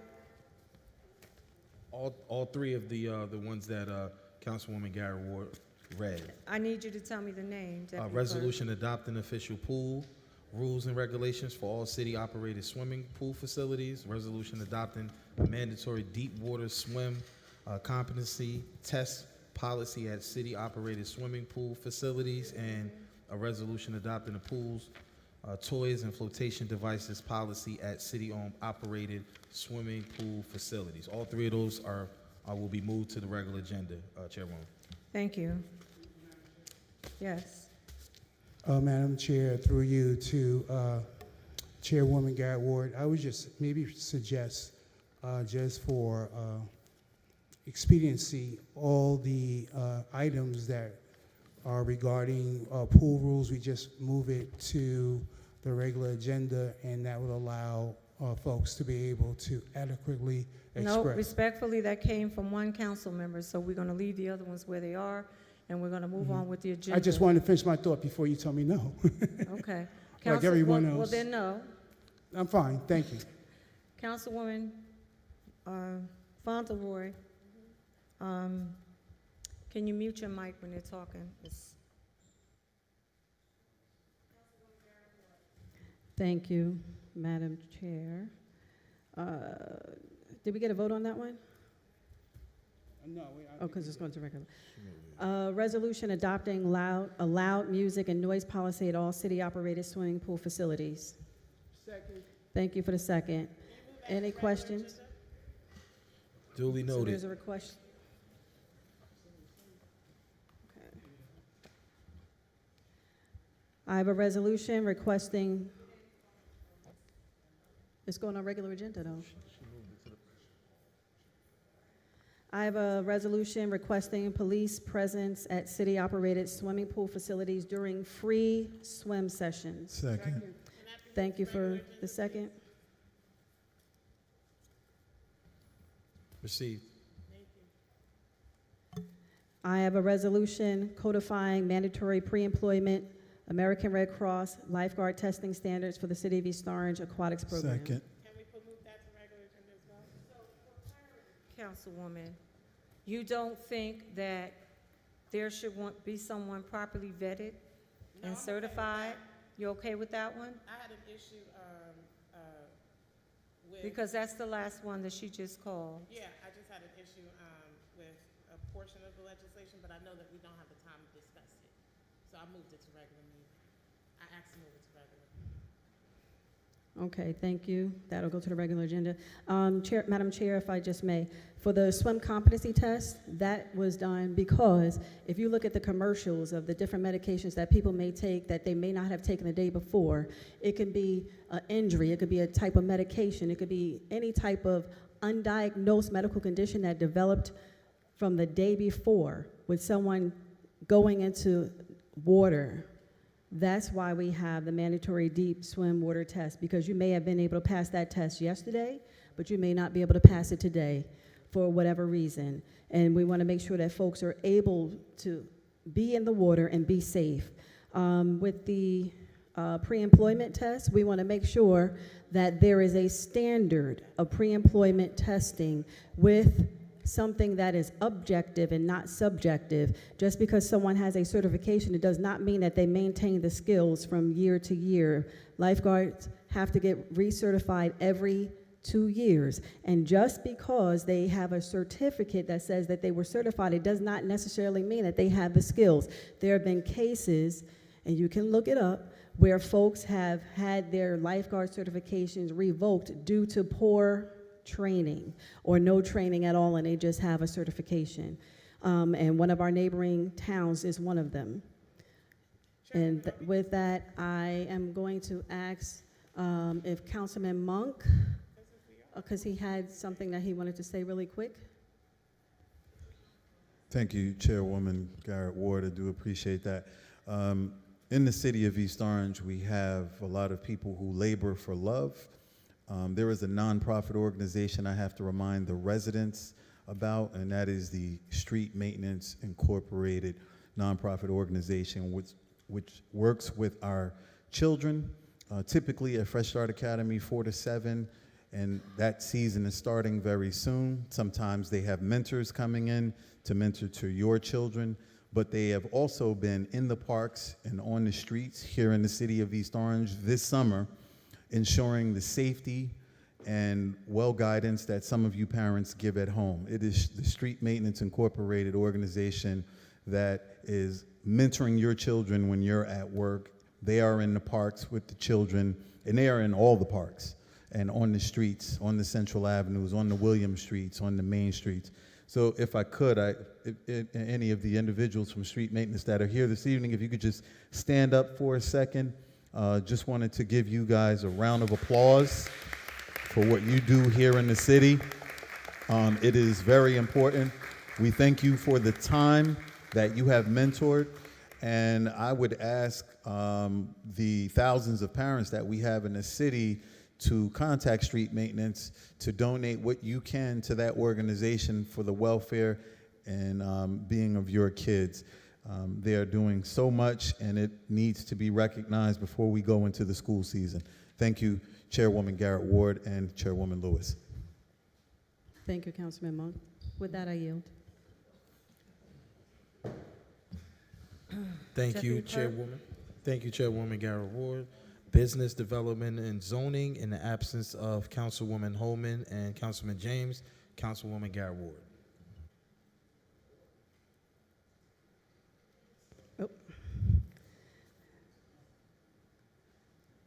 Is he on the line still? No. Okay. I have a resolution of the City of East Orange in the County of Essex determining that Bishop Taylor Manor project provides for and meets the affordable housing needs of the city and supporting the submission of applications to the New Jersey Economic Development Authority and the New Jersey Housing and Mortgage Finance Agency. Second, ma'am. Thank you for the second. Are there any questions? Chairwoman? Assistant, Vice Chair. Vice Chair. This is Bishop Taylor Manor that's on Clinton.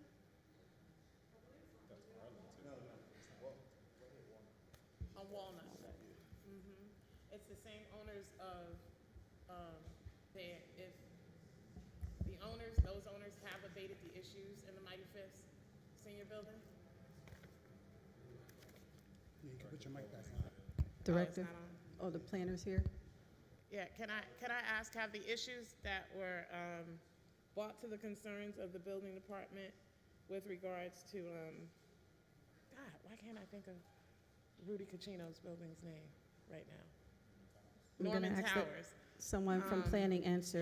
Have they been addressed? Because these are the same owners, and I certainly don't believe in giving owners who haven't addressed building issues, and which were safety issues and cleanliness issues. If they haven't been addressed in one building, then they shouldn't be given owners to move forward with applications for another building. Have they been addressed? It's not Alex. Director Hassan? Do you know if the issues that Councilwoman Holman and I walked through the building with the owners to address at Norman Towers as recently as National Night Out, have they been addressed? Because they weren't addressed on National Night Out. Anything in particular you're pointing to? Doors to common areas that weren't open, machines in laundry rooms that were broken consistently and not fixed to the tune of less than 75% of the machines were available to its residents, the building residents. Common areas not having air, not having access to the residents not having access to them. Cleanliness concerns. We asked for more porters. They recently excused their superintendent, brought in a new superintendent, and excused 2 of the porters that we asked for them to have 4, so now there's only 1, I understand? That's what I am. So Norman Towers is owned by the same people.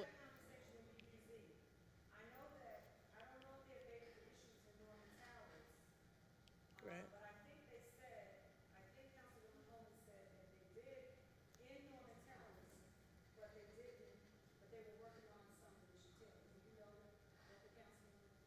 Did y'all have BDZ last week? Because we were there on I National would have Night to Out. verify that. I would have to verify that. Yeah.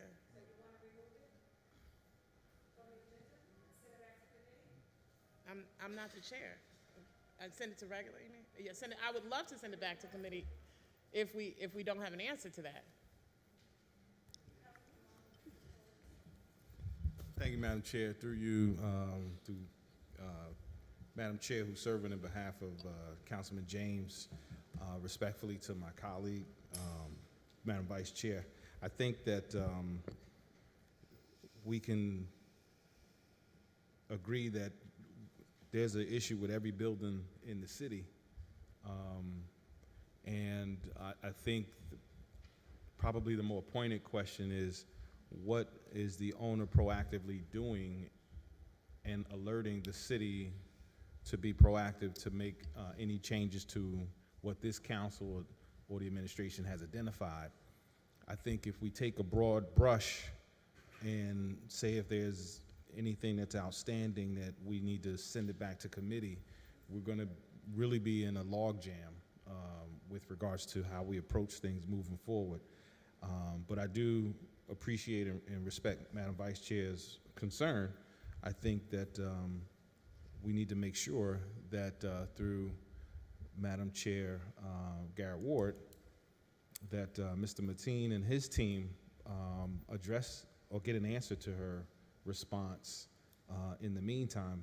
But you know, we have issues. There's an issue with every building in the city. You know, I'm sure that Mr. Mateen can literally go and find an issue with every building in the city. Probably can do that with every homeowner in the city as well. So I just think that we need to be very cautious with that type of a brush. That's all. Thank you, Madam Chair. I'm going to ask Councilman Lenny, as you sit on Business Development and Zoning, do you have any comments? And if so, what are they?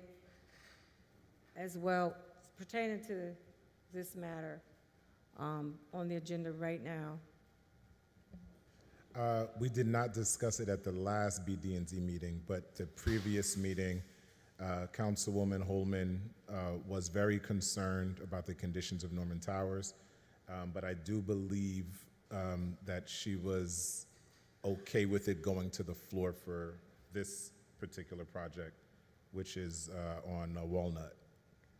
So she was okay with it going to the floor. I mean, obviously I wouldn't know how she would vote, but she was still deeply concerned about the conditions of Norman Towers. But Chairwoman, I was at that meeting.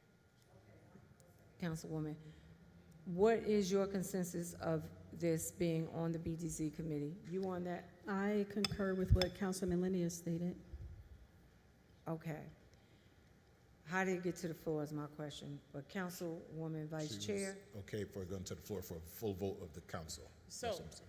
when we were in Business Development and Zoning, my colleague and I both were concerned about Norman Towers, and it's the owner's failure to address the safety concerns, the cleanliness issues that we brought up since early year. We're talking February, March. We brought them up in December as well. But what my colleague did say is that she's going to allow it to go to the floor so that it can be heard by the full body, but she was not sure that she was going to vote it up at all. Is there a way? I'm sorry, I keep forgetting to turn the microphone on now. Is there a way that we can have in the legislation something that addresses the safety and concerns issues so that they are met, whatever is open violations are met? I'm not really sure what the question is exactly, because we have Bishop Taylor Banner on the floor right now. So we either got to vote it up or vote it down. Do you want this on the regular agenda? Yes. All right. Deputy Clerk? So that's been added to the regular agenda. Thank you. Thank you, Madam Chair. I have a resolution authorizing and directing the City Planning Board to conduct an area in need of development investigation of certain properties identified in the city's tax records as Block 250, Lot 26. That includes an additional lots 2 and 3, known collectively as 92 New Street, and to determine whether the city-owned properties satisfy the local redevelopment and housing law criteria to be declared as non-condemnation areas in need of redevelopment. Second. I have a question. Did this come through BDZ's committee? And was it the consensus of the committee that this would be going on the floor? This was to vote it up or down, I believe.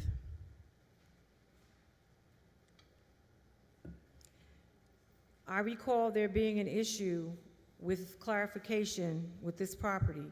So I'm going to ask that it be put on a regular agenda. Got it.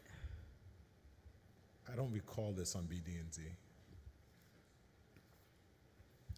Did this come through committee? This is the municipal lot, I believe. Yes.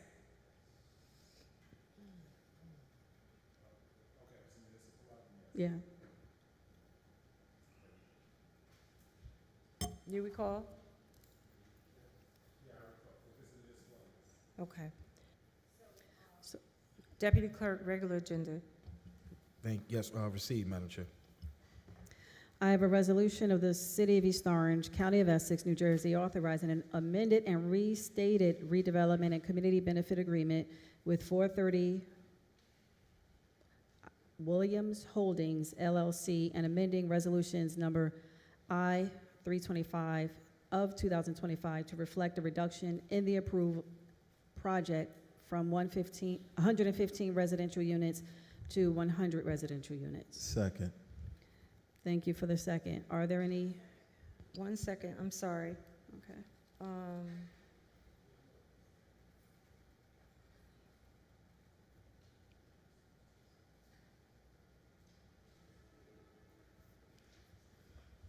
What property is this for?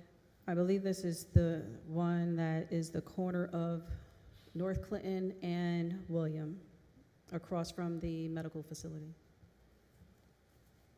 North Clinton and William? Yes. Can we put this on a regular agenda? Will be added, Madam Chair. Thank you. I have a resolution authorizing the execution of a redevelopment agreement between the City of East Orange and 38 Amherst LLC. Second. Thank you for the second. Are there any questions? Regular agenda. Added. I have a resolution designating CFW Holdings LLC as redeveloper of 171-173 North Park Street, Block 907, Lot 1, in the scattered sites redevelopment area. Thank you for the second. Are there any questions? Regular agenda, please.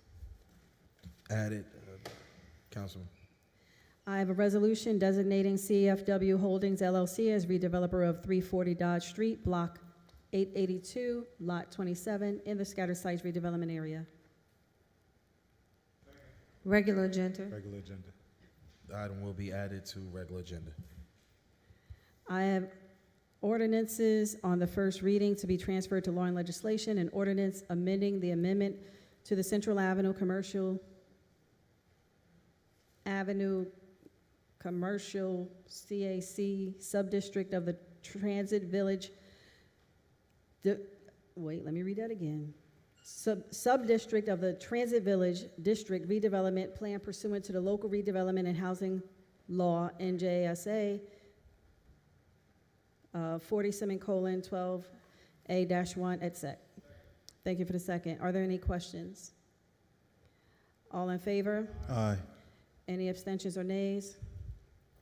I have an ordinance of the City of East Orange, County of Essex, New Jersey, authorizing the execution of the First Amendment to the financial agreement with 430 William Holdings Urban Renewal LLC and amending ordinance number 41 of 2025 to reflect the reduction in the approved project from 115 residential units to 100 residential units. Madam Chair, Second. Regular agenda. okay, I was going to ask that. The ordinances will automatically be added to the regular agenda. Okay. An ordinance amending the cannabis ordinances of the City of East Orange to revise the composition of the Board of Cannabis Control, clarify annual renewal and permit change procedures, update transfer tax collection and enforcement provisions, prohibit the unlicensed sale of cannabis and intoxicating hemp-derived products, and adjust annual permit and application fees. Thank you for the second. Are there any questions? All in favor? Aye. Any abstentions or nays? I have an ordinance to transfer a city property to 38 Amherst LLC in the Transit Village redevelopment area under the auspices of NJSA 40:12A-1 et sec, known as the Local Redevelopment and Housing Law. That's correct. Second. Is there a second? Okay. Are there any questions? All in favor? Any abstentions or nays? Oh, reg.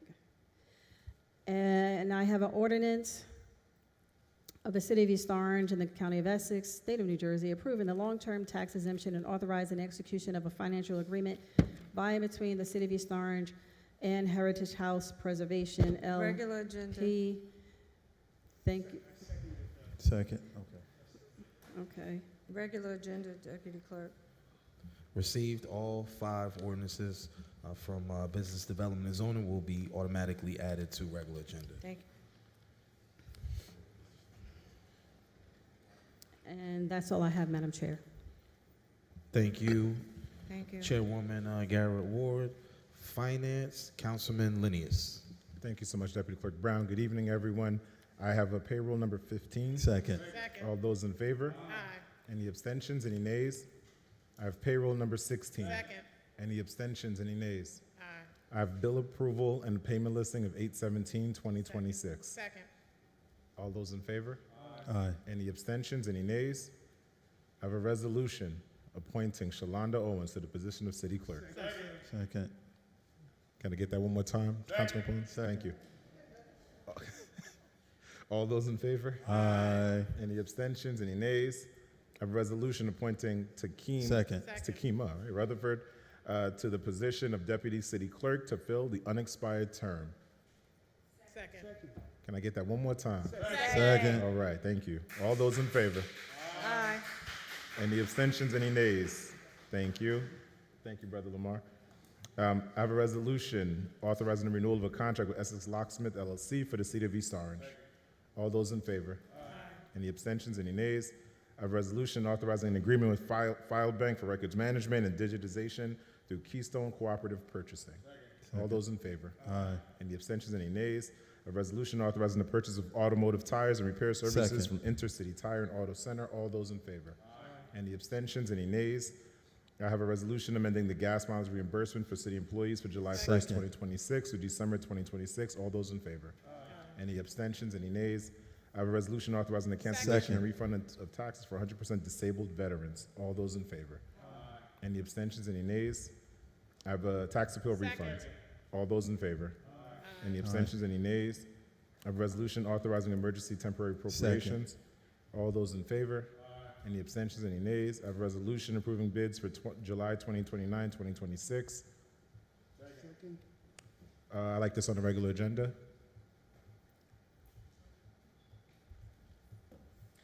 I have an Received. ordinance. I'm sorry.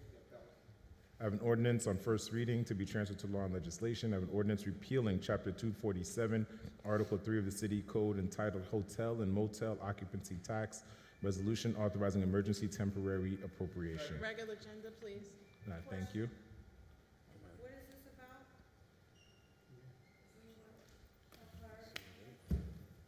So this was going to be put on additional tax for I guess the goal is to eventually have an additional tax on corporations that are using their facilities as a short stay, like, I don't want to use a company's name, but I think we know who they are.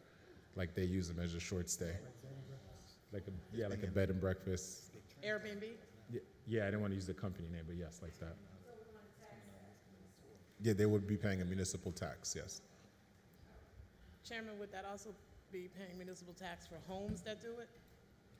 I believe in the ordinance, homes were not a part of the ordinance, and it was a existing code that has just been amended and updated. And I Does it believe, exempt homes? does it exempt homes? I do not believe. Ms. Sakajani can answer that question. Because where the law is silent, it's not clear. I do know that municipal homes are not mentioned. It specifically like multi-dwellings. So the law is silent.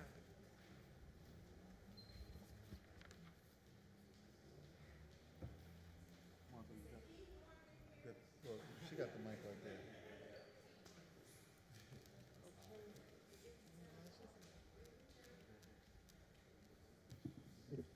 Okay, what's the question? Bonne nuit. Bonsoir. Does the legislation exempt private homes? So This people- is a hotel motel ordinance regarding the 3%. It doesn't mention anything about private homes. So someone who is thank you. So someone who is leasing their house, and we won't name the agency, but if I'm leasing my house out for short term, I could be taxed 3% additionally. Frankly, you know, this is a 3% short-term rental tax. So the state of New Jersey take their share, and then the vendor does collect the 3% for the city of East Orange. My So- question, though, is Yeah. could it affect private homeowners, residential homeowners in East Orange equally as it could affect corporate and large buildings? Whomever rents, I believe that whomever rents through Airbnb or through any of these vendors will be taxed. So, just to clarify, Ms. Sakajani, individual residential homeowners could be taxed in the same way as corporate and large buildings that do short-term rental. That is It's really. a yes or no? I don't know. I don't know.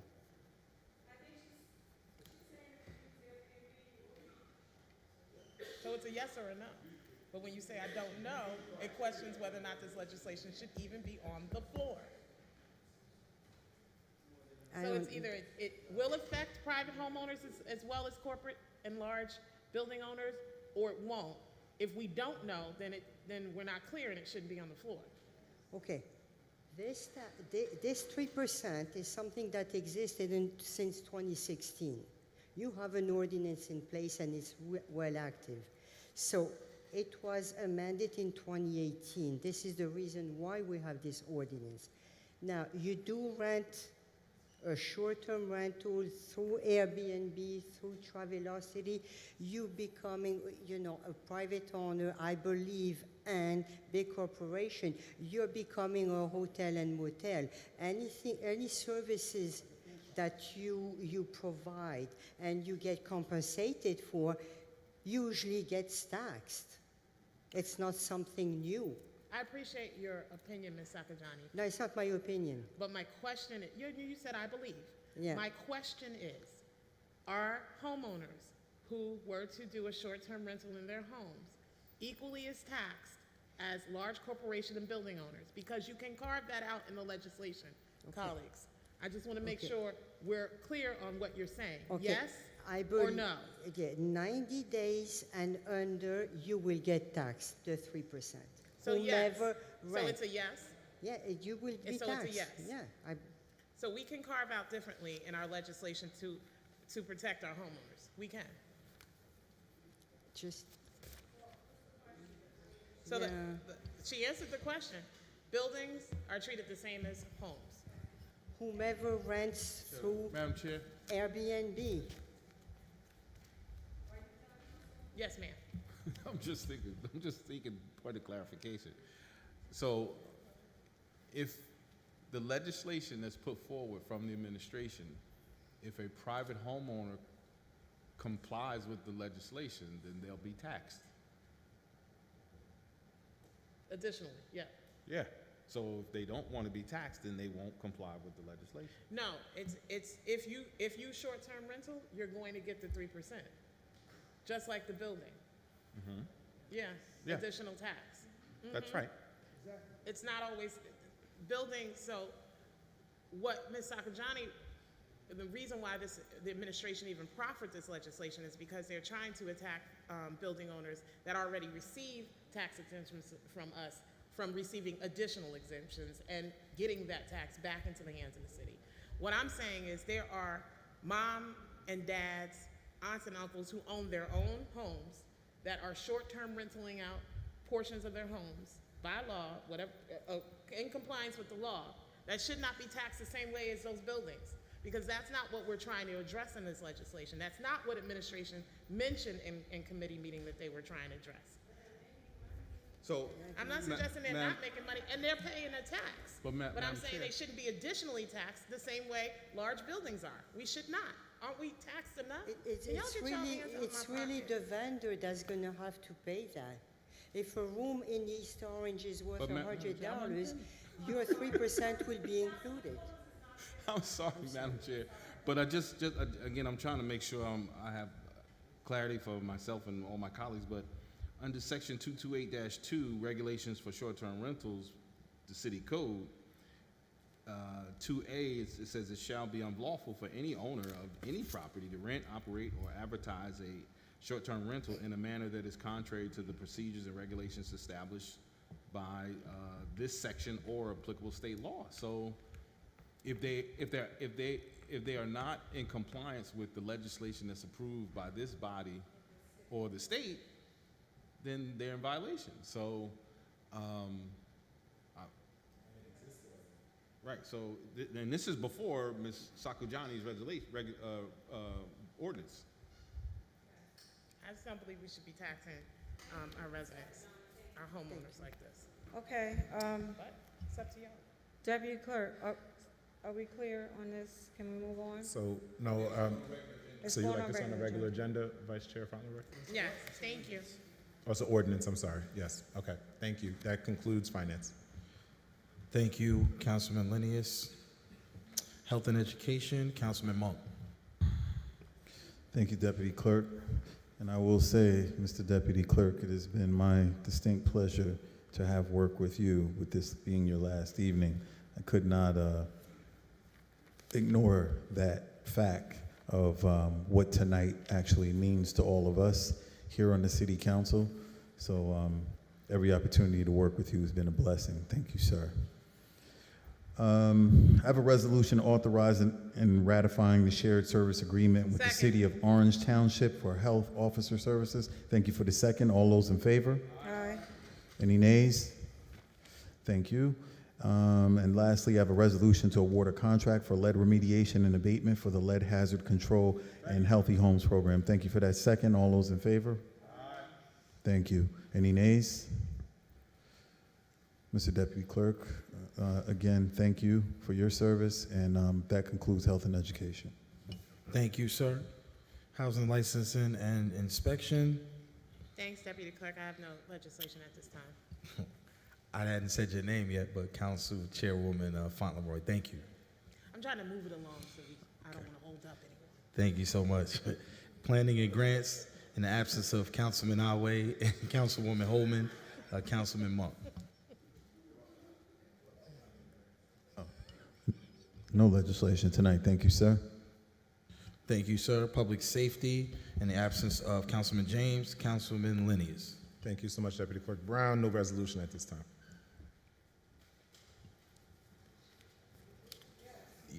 There's No, you don't.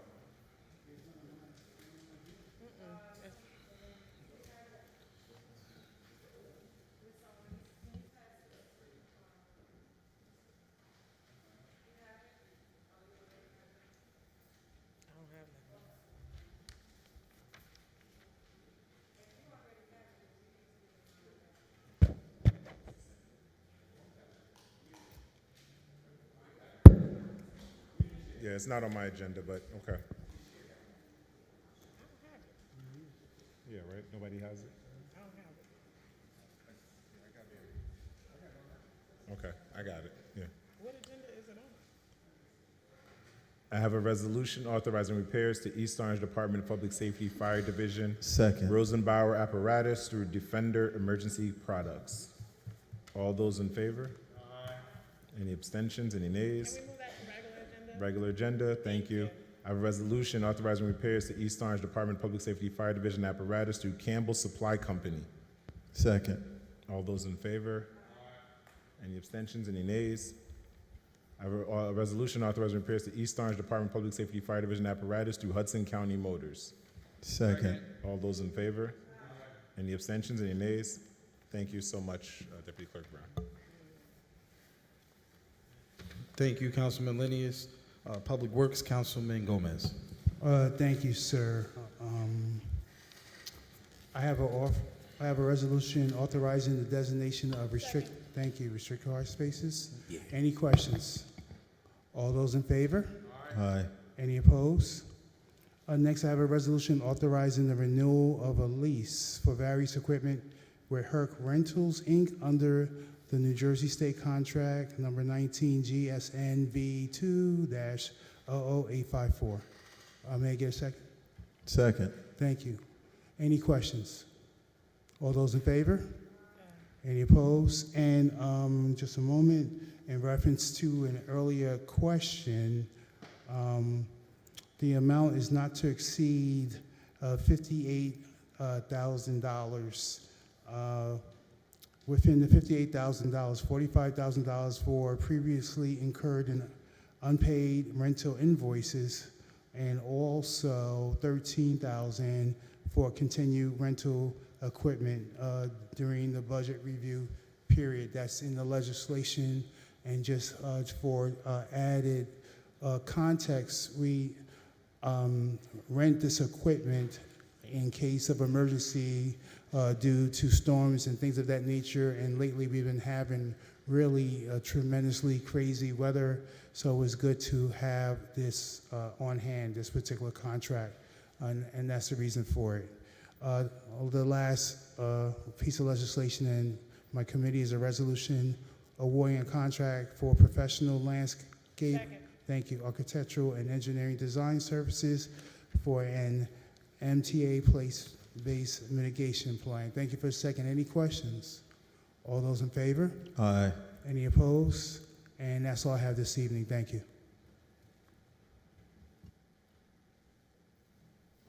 Thank you, Councilman Gomez. Law, legislation, and Councilman Pullins.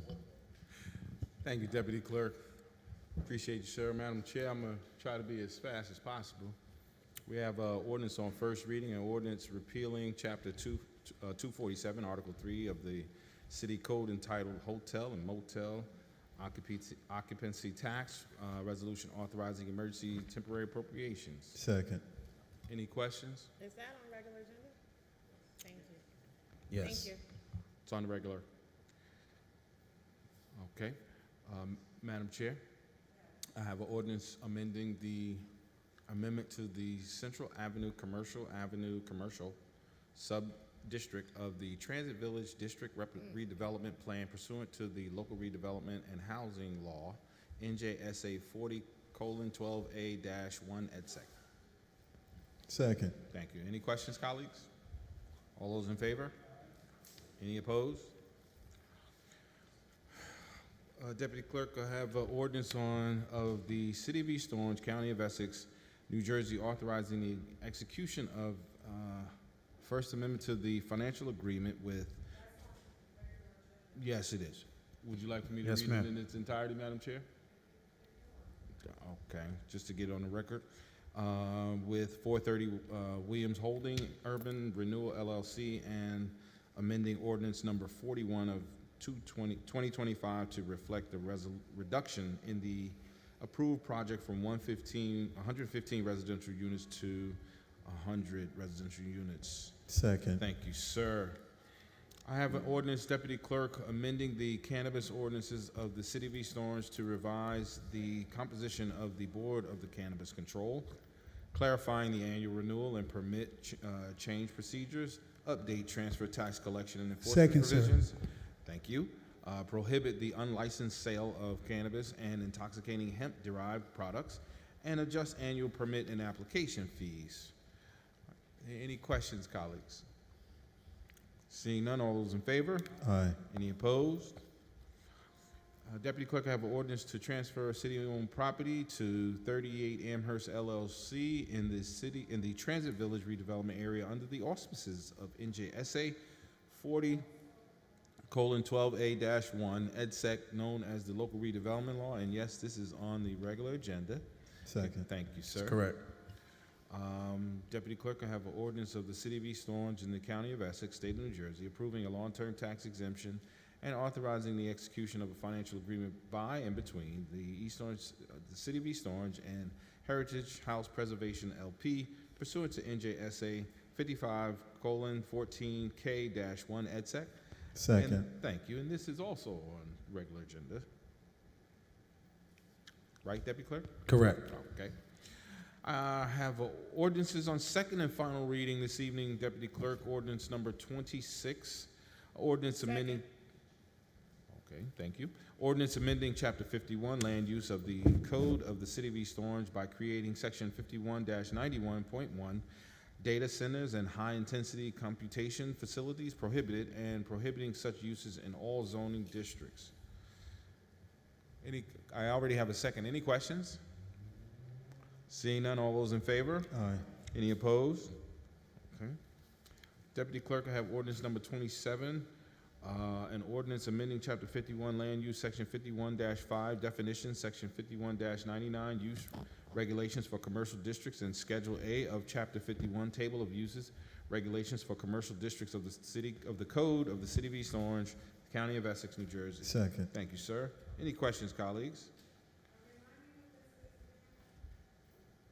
I'm going to turn over to my colleague, the Assistant Director.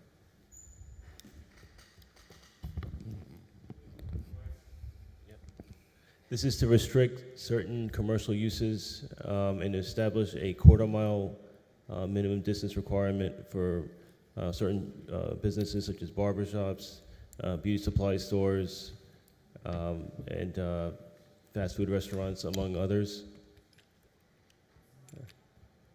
So the Like businesses. Okay, again, this is to establish a quarter-mile minimum distance requirement. Oh, yeah. You're welcome. Thank you, sir. Madam Chair, you good? Any questions as colleagues? Seeing none, all those in favor? Any opposed? Thank you so much. Also have ordinance number 28 on second and final reading. Ordinance of the City of East Orange superseding ordinance number 17 of 2026 and amending ordinance number 5 of 2026 to revise paragraph 3 thereof, authorizing the transfer of certain city-owned property commonly known as 229 North Munn Avenue, East Orange, New Jersey, block 271.01, lot 19.05, on the City of East Orange official tax map pursuant to NJSA 40:11A-22B. Second. Thank you, Councilman. Any questions, colleagues? Seeing none, all those in favor? Aye. Any opposed? Okay, Deputy Clerk, we have ordinance number 29, an ordinance amending the amendment to the Sussex Avenue redevelopment plan pursuant to the local redevelopment and housing law, NJSA 40:12A1, EDSEC. Can I get a second? Second. Thank you, sir. All those in favor? Any opposed? And Deputy Clerk, I have ordinance number 30, an ordinance amending and supplementing.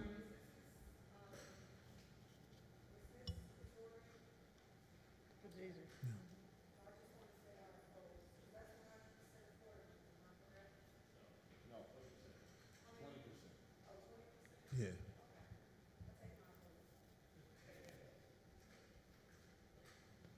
Thank you, Madam Chair. Deputy Clerk, as I was, ordinance number 30, an ordinance amending and supplementing Chapter 159-44 and Chapter 159-123 of the City Code entitled Windows in Residences to establish fines and penalties and a new subsection for child protection window guards. Thank you, Madam Chair. Any questions, colleagues? Seeing none, all those in favor? Aye. Any opposed? Deputy Clerk, we have ordinance number 31, an ordinance amending and supplementing Chapter 159, Article 5 of the City Code entitled Violations, Notices of Abatement, and thank you. For the second, any questions, colleagues? Seeing none, all those in favor? Aye. Any opposed?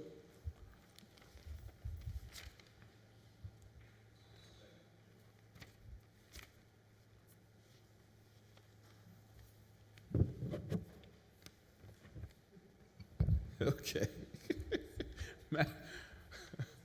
Madam Deputy Clerk, we have ordinance number 32, an ordinance amending and supplementing Chapter 5, Article 27 of the City Code entitled Administrative Office of the City Council. Thank you, Madam Vice Chair, for your second. Any questions, colleagues? Seeing none, all those in favor? Aye. Any opposed? The ayes have it. Pardon me, Madam Chair, Deputy Clerk.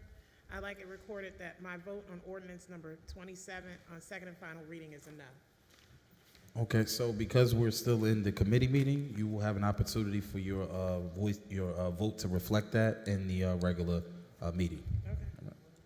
That concludes the items on the agenda for this evening, the committee meeting, Madam Chair.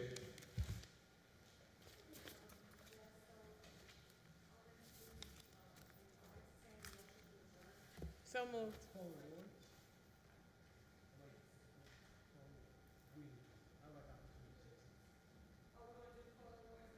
Not at regular?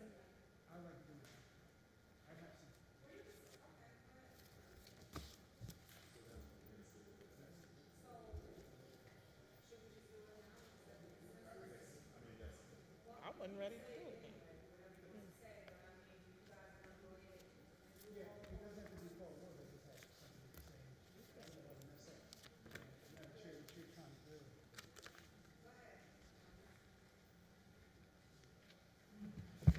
Thank you, Madam Chair, and I'll try to be brief. I just wanted to make a statement at this juncture before we go to the regular meeting, because I did want to say something about a piece of legislation that was coming out of both law and legislation and business development. And the one I'm specifically talking about is an ordinance of the City of East Orange in the County of Essex, State of New Jersey, approving a long-term tax exemption and authorizing execution of a financial agreement by and between the City of East Orange and Heritage House Preservation LP. And I just wanted to do that to give a little bit of context in terms of this building being in my ward and having an opportunity to discuss both the challenges and the opportunities with this building in both committees. We were given that opportunity, and we were able to hash out a lot of the challenges that the building has. And I know there's another piece of legislation where folks did not feel they had that opportunity. I want folks, my colleagues to know that it was done with this particular piece of legislation. And as the gentleman stated who represented related management, this is going to give the residents in that building an opportunity to have each apartment redone and change the whole context of that building, which had numerous challenges, both in terms of heating, safety, just violence in the building. There was a lot of things going on in the building, and I look forward to the healthy investment that would be made in the building that would change the dynamic of that particular community and also make a giant step towards affordable housing.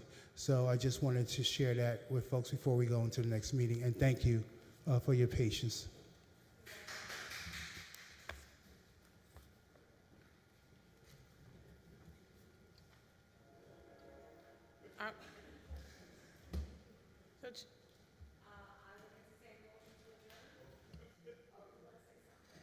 Okay, go right ahead. Yes, thank you, Chairwoman. We did have a resident who came to the podium to talk about the budget, and I myself am just going to run down the list really quickly. I'd like to thank the mayor and his staff, Ronald Hunt, Jean-Guy Latour, our city administrator, Eric Green, our director of Human Resources, Director Pearson, Recreation, Director Mapanya, Health Department, Director Gamboa, CFO, Finance. Captain Johnson was here, but definitely want to thank our Chief Williams of the Fire Department, Tina Sajani, Tax Assessor, Edward Cho, who also works in Finance Department, Director Mateen, Property Maintenance, Director Collins right behind us, Director Cohen behind us. All of them had to work on their budget with the city for a very long time. We have now received the budget from the mayor, and it is our responsibility to pass this budget.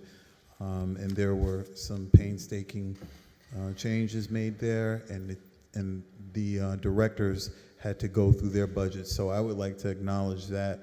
You know, everyone in the city was working on the budget. It is not just a haphazard situation where things just weren't done on time. That's just not the case, and I don't want anyone to go away with that narrative. Thank you, Madam Clerk. Madam Chair? No, it's a question. So, Councilman Gomez brought up the legislation with regards to, what is the name of it? With regards to the, what's the name of the building? Heritage House.